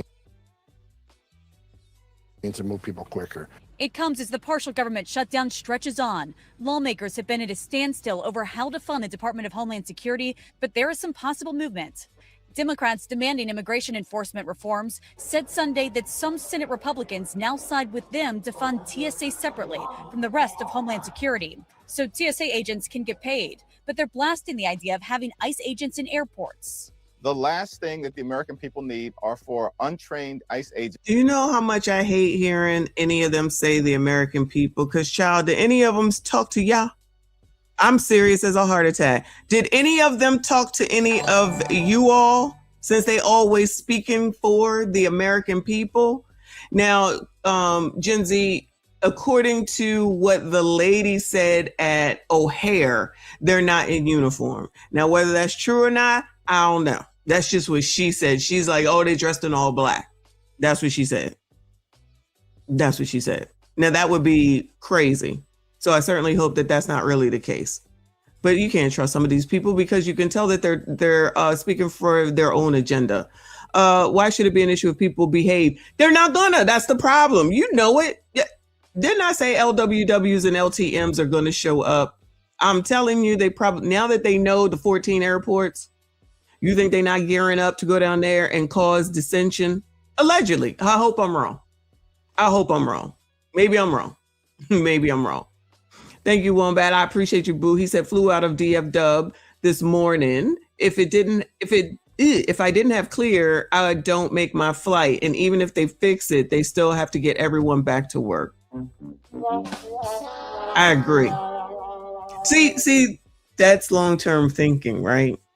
These people that have left, like the one lady said, and the one thing that we listened to, that the experienced people said, we out of here. So how you going to, and if it takes a while in order to learn the job, which we've heard several times as well, and the most experienced people have left. So even if you end it right now, which of course, the sooner you end it, the better. How you going to get those people back? How you going to get that experience back? This is still going to be an issue moving forward. So it needs to be done before the end of the week where they go on paycheck number 3, and before Congress goes on a 2-week hiatus. And if they have the nerve and the audacity to do that, every single last one of them should be voted out, which I've said plenty of times, not with y'all, but personally, I've said that plenty of times, that why keep electing these people? And again, I hate when they say the American people, because again, did they talk to any of y'all? Did they talk to any of y'all? I ain't heard from none of them. None of them reach out to me and talk to me about ish. And whenever you call their office, they never seem to take the call, because I've called before, right? You leave a message. Oh, are you listening to the messages, Cha? There's been times where the messages have been full. Why are you not taking calls? Why are you not having regular meetings with the people in your constituency, county, state, city, whatever the hell it is? Why are you not doing that? They don't seem to do that. But they know what the hell the American people want? Child, please, don't be, if they say the American people, I already know I can't stand you. I'm telling you, I don't care who it is. Right, yeah, and they're about to reelect Maxine and Jim. Don't forget Jimmy, child. If Mitchie didn't decide that, if Mitch McConnell didn't decide that he wasn't going to run anymore, which while he out here glitching out, he should have been resigned, they would have reelected him too. The same people over and over and over again, and don't nothing change. To be deployed at airports all across the country, potentially to brutalize or in some instances kill them. Why is he saying that? Why is he saying that? He's being a jackass. This is a jackass statement that doesn't help. I've been to the airport, y'all. You already know. I've seen the lines. I've been in them. I missed the flight. So this now everybody's determining, oh, you do need to get there 5 or 6 hours. You think? Oh, we're gonna go the night before. You probably should if you really want to go, honestly. If you happen to get there and there's no wait, congratulations, go into the lounge. If you gotta wait, then I guess you'll make your flight and you don't have to be sitting here like I am, okay? I told y'all everybody's basically calm. We haven't seen anything about anybody fighting. We haven't seen anything about anybody crashing out. We see that on regular days where people are just being jackasses. And in this case, given the situation, people need to be given a pat on the back to not have caused some chaos by now, okay? Sending these ICE people in there, in my opinion, and I hope I'm wrong, is just going to cause chaos, which is unneeded. Take that energy back and figure it the hell out on what the hell y'all got to do in order to negotiate to get this shit taken care of. Because hopefully people at minimum will realize, you know what? We'll just not do any more traveling. How about that? And so nobody gets any money. Remember, we watched the video where the airlines told them, y'all need to get this shit together because this is going to continue to become a bigger problem. Now that plane crash in LaGuardia has nothing to do with this. That has nothing to do with this. That has to do with, I feel like, miscommunication, but we'll be talking about what the hell the outcome is from that. So yeah, rest in peace to those people and condolences to their family. But I think, well, let me say, I hope it ain't had nothing to do with a cell phone and somebody wasn't paying attention. But that's just me. Thank you, EJ. He said Trump standing on business. Krats, mad ICE is coming. I'm not happy that they're coming. I don't think it's going to work well, but we'll see. We'll see. Come on, child. But they're blasting the idea of having ICE agents in airports. The last thing that the American people need are for untrained ICE agents to be deployed at airports all across the country, potentially to brutalize or in some instances kill them. I can see. Look at the way his enunciation changed, and he got all. That's not, child. This is not helping. He's being a jackass by doing and saying this, trying to get people all riled up. Child, remember that this is a person that somebody will go and reelect again when all he's doing. I thought he was for the American people. That's not helpful. That rhetoric does not help, and it's not true on top of it. But if he says it, there's people that will just go ahead and believe what he says instead of saying, you need to stop doing that because that's not helping. Child. But they're blasting the idea of having ICE agents in airports. The last thing that the American people need are for untrained ICE agents to be deployed at airports all across the country, potentially to brutalize or in some instances kill them. I can see we're having more law enforcement officials at airports to relieve some of the pressure on TSA. Might help to expedite these lines. And the TSA Child, all right, I'm gonna let it go. says My TSA app has also been affected during the funding fight. So travel experts recommend checking airport websites ahead of time and arriving at least 2 to 3 hours ahead of your flight. Yeah, listen to her. Y'all go ahead and listen to her. She got the answers, child. 2 to 3 hours, that'll do it, y'all. Anyway, let me calm down and show y'all this mess right here, okay? Just take a little break, all right? Plus size passengers upset with Southwest seat policy. Yeah, this is what I'm saying. Definitely irresponsible, but they won't, some people won't see it that way. Some people won't see it that way. So don't say American people in one sentence and you know what they want and then you spit some mess like that. You're not any better than the people that you complain about by making statements like that. You are exacerbating a situation that's already stressful and got issues instead of doing something that's helpful.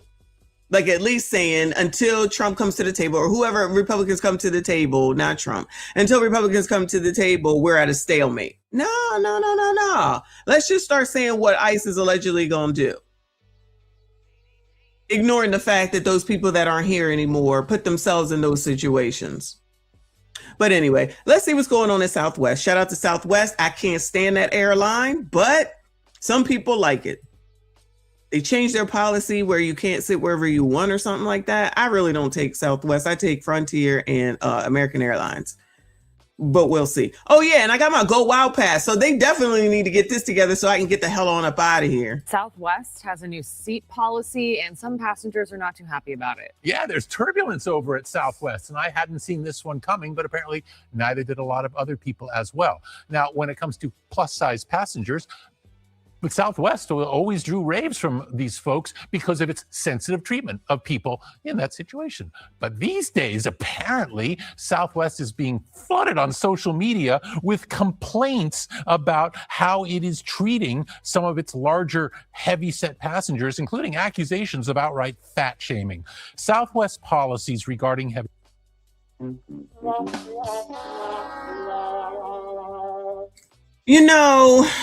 This is the type of crap that I can't stand either.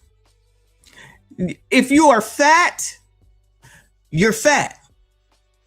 That's it. Is that shame or is that the truth? Why do people not like the truth? Why do people not like the truth? I have a high BMI. I've had it since I was 15, 14 years old. I don't care. Okay. So it is what it is. If you are big, you are big. If your body is coming out of the seat that you paid for onto me, you're big. You're fat. I don't want your fat on me. I don't want your body on me. I don't want you touching me. I don't even want to touch the seat of a plane. Y'all know I travel, right? I don't care what the temperature is, will wear pants and a long sleeve shirt and a jacket because I am not touching the seat. My skin will not touch the seat. I hate to touch the belt buckles, to be perfectly honest with you. So can I be in the seat that I paid for without your body part being in my seat? I paid for this seat. I didn't pay for your body part to be in my seat. And I should not be shamed because I don't want you touching me. It's bad enough we have to share the same armrest, right? Because that's an issue. Now, someone will say, oh, well, you should buy first class. No, you should buy the extra seat, which is where they're going with this. No, you should buy that seat up front because you're bigger. So you should buy it. I don't need to buy it. I now can cross my legs in the seat because I'm losing weight. I mean, you don't have to. That's fine.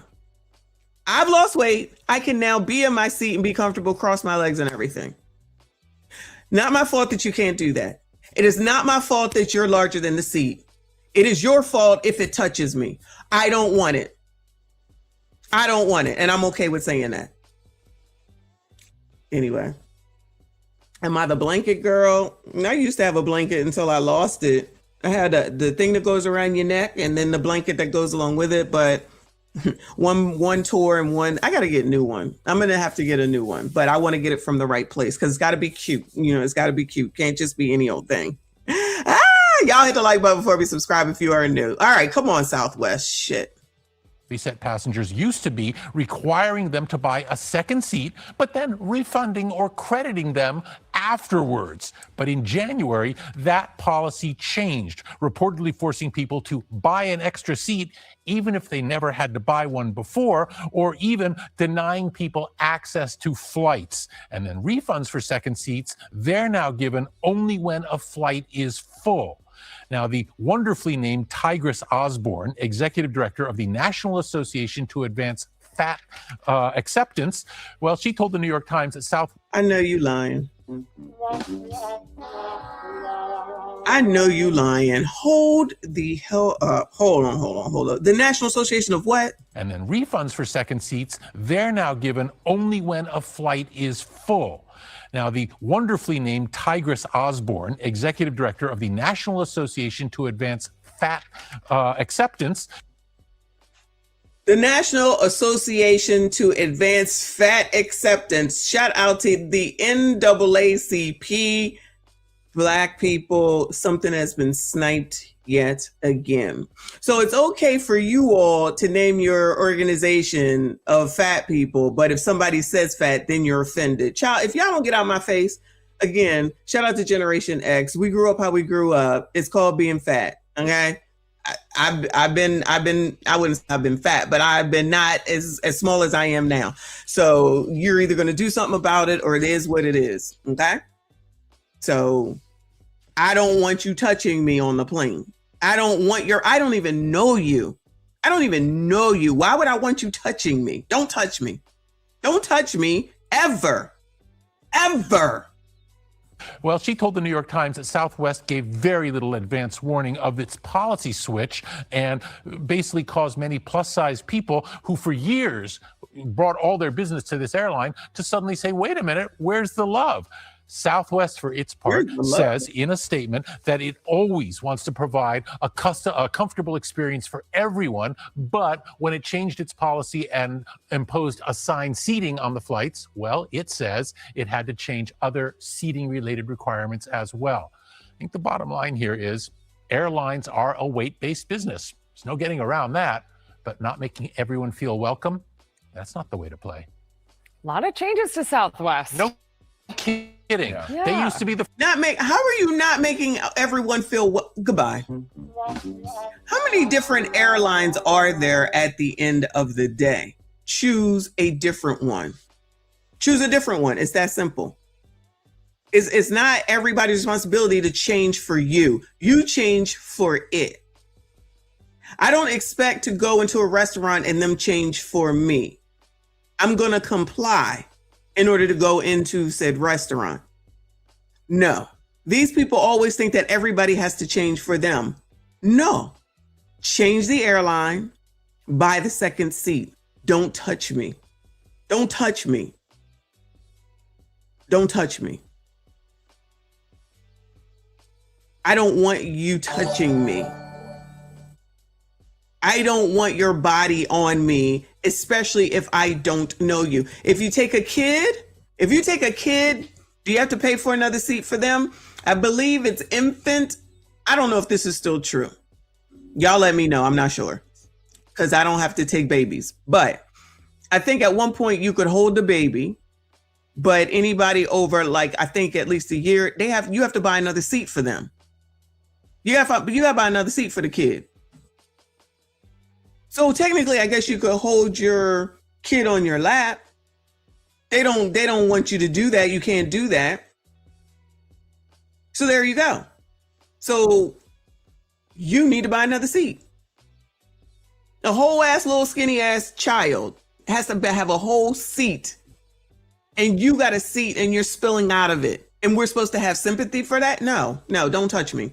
Thank you, EJ. He said it's called getting a gym membership to lose weight.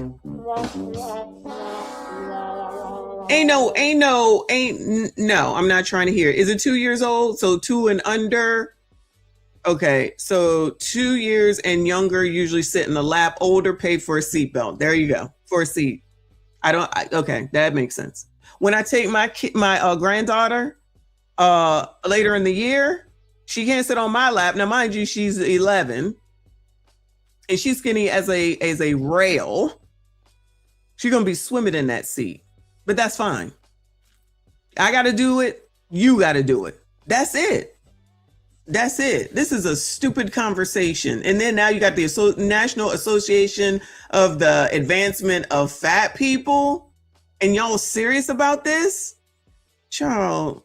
Friendly airline, and now look. Well, people are averse to change, but it seems like there could be a simple solution here. I know that they had to make room for extra legroom seats and things like that, premium seats, but this seems like an easy fix. You would think, although size matters when it comes to airlines, and especially when it comes to the coach class, obviously the trend for many years has been shrinkage. And so when you've got a population that's getting larger, you've got a clear problem on your hands.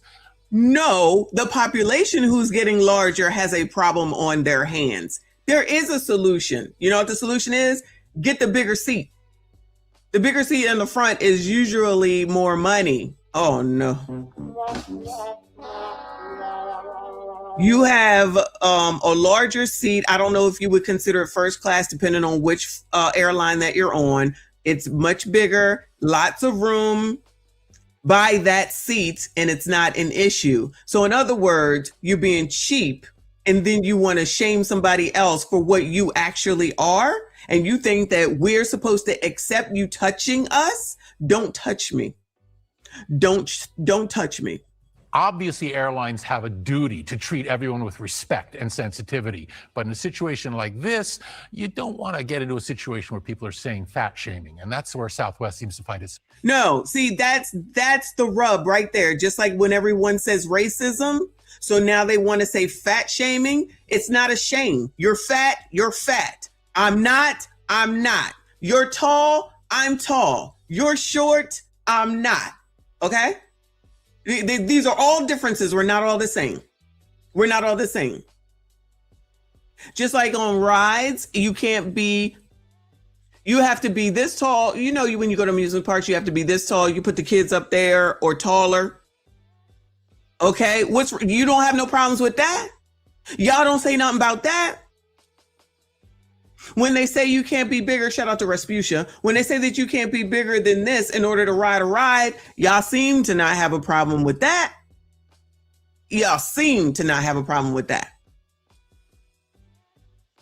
Now, all of a sudden, everybody is supposed to act like we don't see you. Child, I see you. Don't touch me. It's a problem. Don't touch me. Get the bigger damn seat. You are a bigger person. Get the bigger seat. That's not shaming. That's reality. I know a lot of people like to not live in reality, but the reality is these people are being nice because they're the news and they're full of ish most of the time. So they want to say Southwest has to be careful. No, they don't. They said what they said. they said what they said, and I agree. Buy the seat. Buy the extra seats, or don't go, or get a new airline. Go on a different airline. I want to know why they're not saying to buy the seat up front. I'm gonna just say it's first class, but I'm not really sure. It does cost more money. It absolutely does. So then you're what are you income shaming because, or no, you're cheap shaming. I don't know what the word would be. So you don't want to spend the money. You're cheap. You're just cheap. So you don't want to be comfortable in the seat.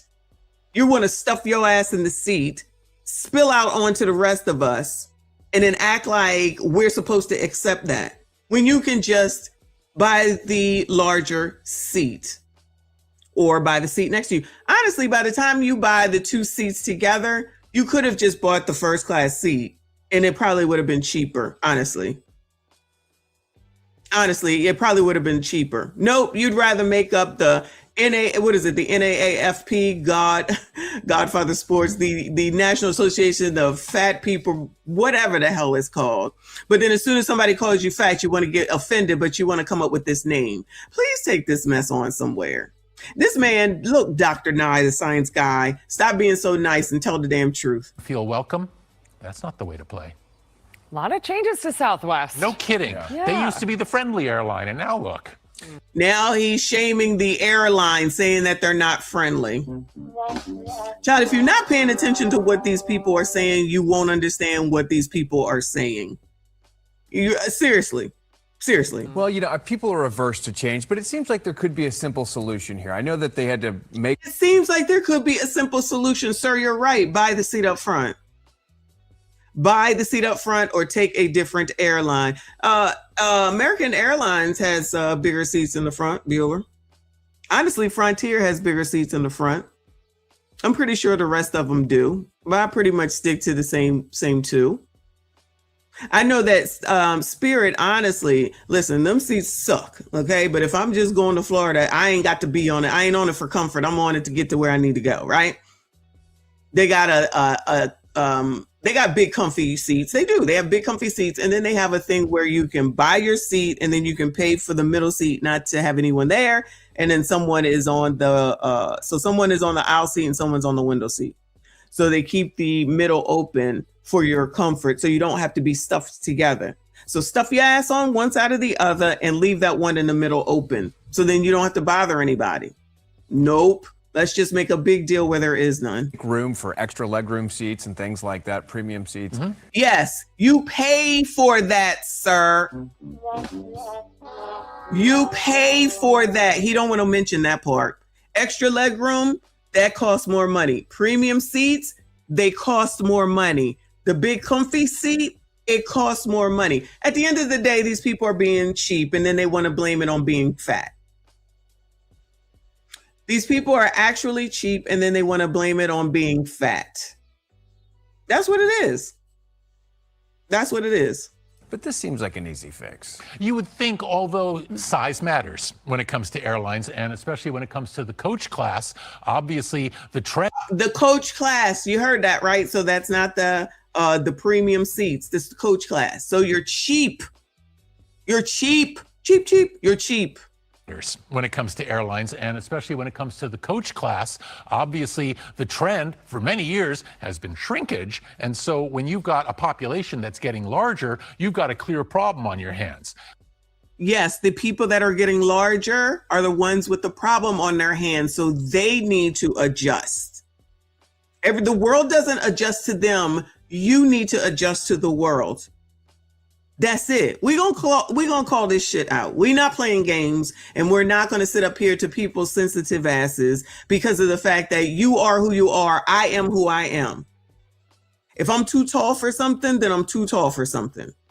People who are too short for something, then they're too short for something. People who are too big for something, you're too big for it. That's it. Imagine somebody fighting if y'all wanted to do a air balloon ride. Somebody asked me if I want to go on an air balloon ride. I forget. And I was just like, hell no. Why don't you want to go? Because that mess might come down. Well, it's safe. I don't care. I don't want to do it. I'm not doing stuff like that. You should have caught me when I was 20 some odd years old. I'm not doing it. Now imagine one of these National Advancement of the Association for Fat Persons comes through and say, I should be able to get on here.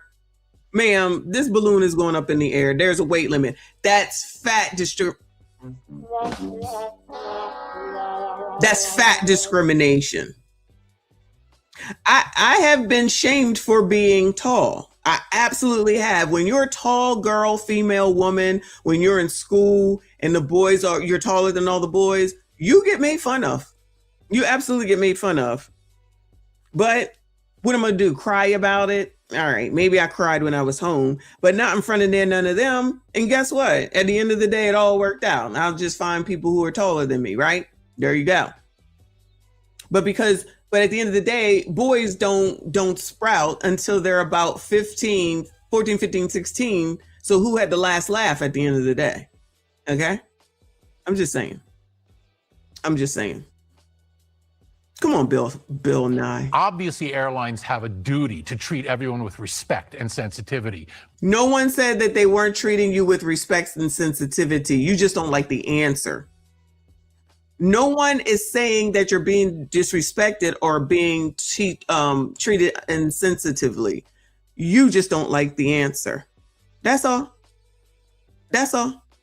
But in a situation like this, you don't want to get into a situation where people are saying fat shaming. And that's where Southwest seems to find itself now.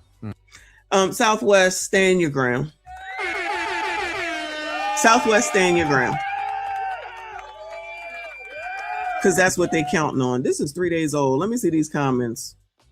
This one says, can I get a 50% refund on my seat if someone else's butt invades it? I agree. What do we get? See, we're supposed to never say anything, y'all. We're supposed to just go along with all this foolishness. I refuse to go along with foolishness at my detriment. So why do I get to suffer over you? I don't even know you. I don't even give a damn about you. We're tired of it. I'm tired of it. Let me speak for myself. I'm tired of it. If they need 2 seats, they should have to pay for 2 seats. If I bring my small child, they make me pay for another seat, even if they're on my lap the whole time. Exactly. Being on a plane is uncomfortable enough. True that. Sitting next to heavier people makes it worse. That's a fact. There is unwanted body contact, and even strangers' gross sweat can be involved.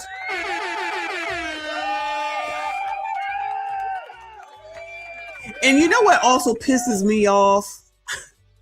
I need to calm down. Is when you choose the middle seat, you know damn well if at least you're going to be there, you shouldn't be choosing the middle seat. At least choose the end so that when that cart goes by, it's going to hit you every single time. That's why I don't sit on the end.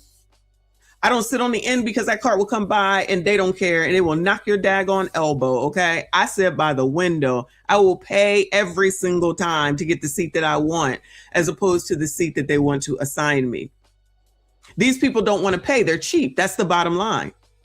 My airplane tickets are always much higher than others because I'm paying for my seat every single time. Every single time. You're not putting me in the middle. You're not putting me in the middle. This one says I have to pay extra if I'm over by a pound on my luggage, but they can weigh 3 times more than me, and that's okay.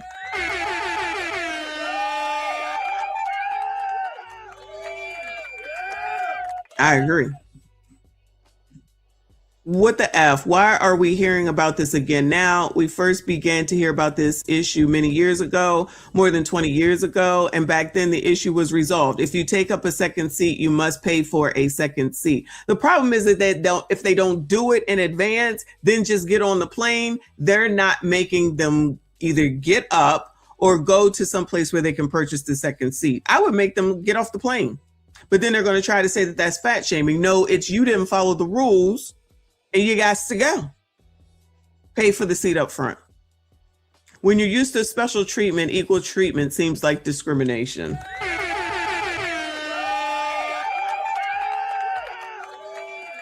Seats are getting tinier and tinier on the small size, and I still find the space getting tight. I agree.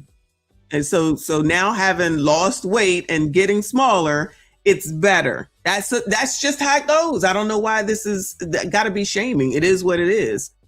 If you need 2 seats, it's time to change your lifestyle. Well, they're not going to do that. Making them pay for an extra seat is lack of respect. Yet allowing them to invade my seating area is not a lack of respect. Respect for me. I should not have to sit next to someone with a portion of their body drooping over the armrest into my area.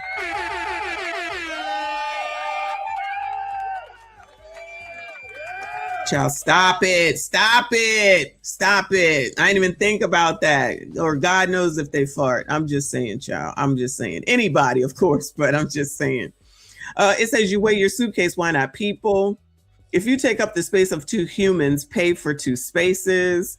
You're totally ignoring that poor soul that has to sit next to the plus size passenger. By requiring the purchase of two seats, it prevents another passenger from unknowingly purchasing a seat next to them.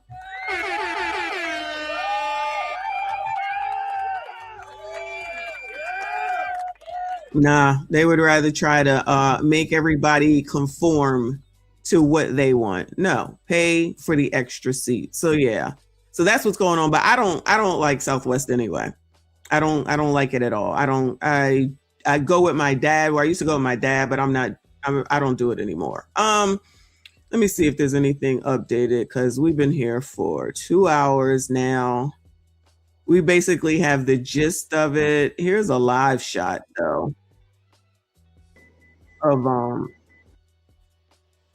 what? How are they going to open this back up with this plane on the tarmac like this? You know what I'm saying?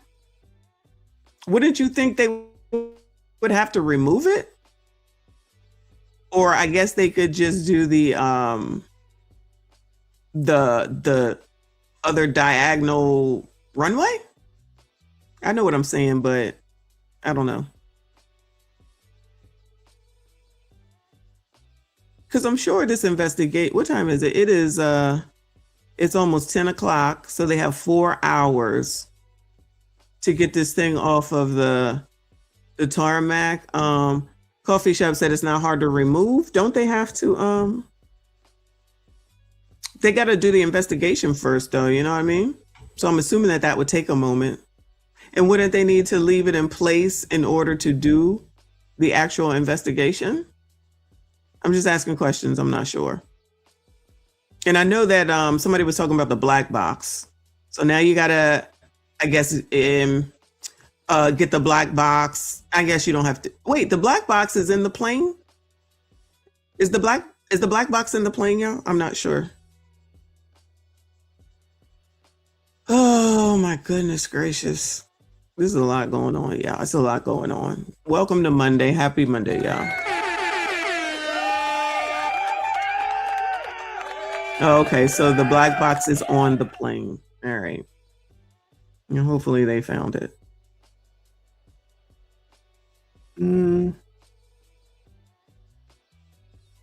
All right, y'all. I don't think there's anything more than we already heard of already. So I think that I am going to finally go take a shower. So I'm going to try to see what's going on in Philly, if anything, in Philadelphia International Airport. Not that I want to get into a bunch of chaos and mess, because I really don't. But just see what's going on. It's not like I can't just go over there. But what's going on right now is the airport is shut down at LaGuardia until 2 p.m. allegedly. No flights in, no flights out right now. To add to the chaos of TSA. No solutions. You got Hakeem Jeffries out here just sensationalizing stuff, making it worse. Saying mess that don't need to be said. But I don't think that ICE agents need to go. I think that's going to make it worse. But that's what Trump says. And they've been spotted allegedly in Philly and in O'Hare and Hartsfield Jackson, or Jackson Hartsfield, however you say it, the ATL. Supposed to be at 14 airports across the United States, meaning ICE agents are supposed to be there. So we shall see. Anyway. That's it. That's all for now. Yeah, I'll definitely be back later because tonight is Monday night members only. I don't know what we're going to talk about, but I will figure it out. If anything happens, I will come back. Y'all make sure you hit the like button for me. Subscribe if you are new. Shout out to everyone that donated. I see you. I appreciate you. Shout out to everybody that's over there on the Travel Channel. Please make sure you go ahead and subscribe and hit the like button for me. Y'all go ahead and make sure you share this daggone video. Make sure you comment, hype this video. I see you all in the next one.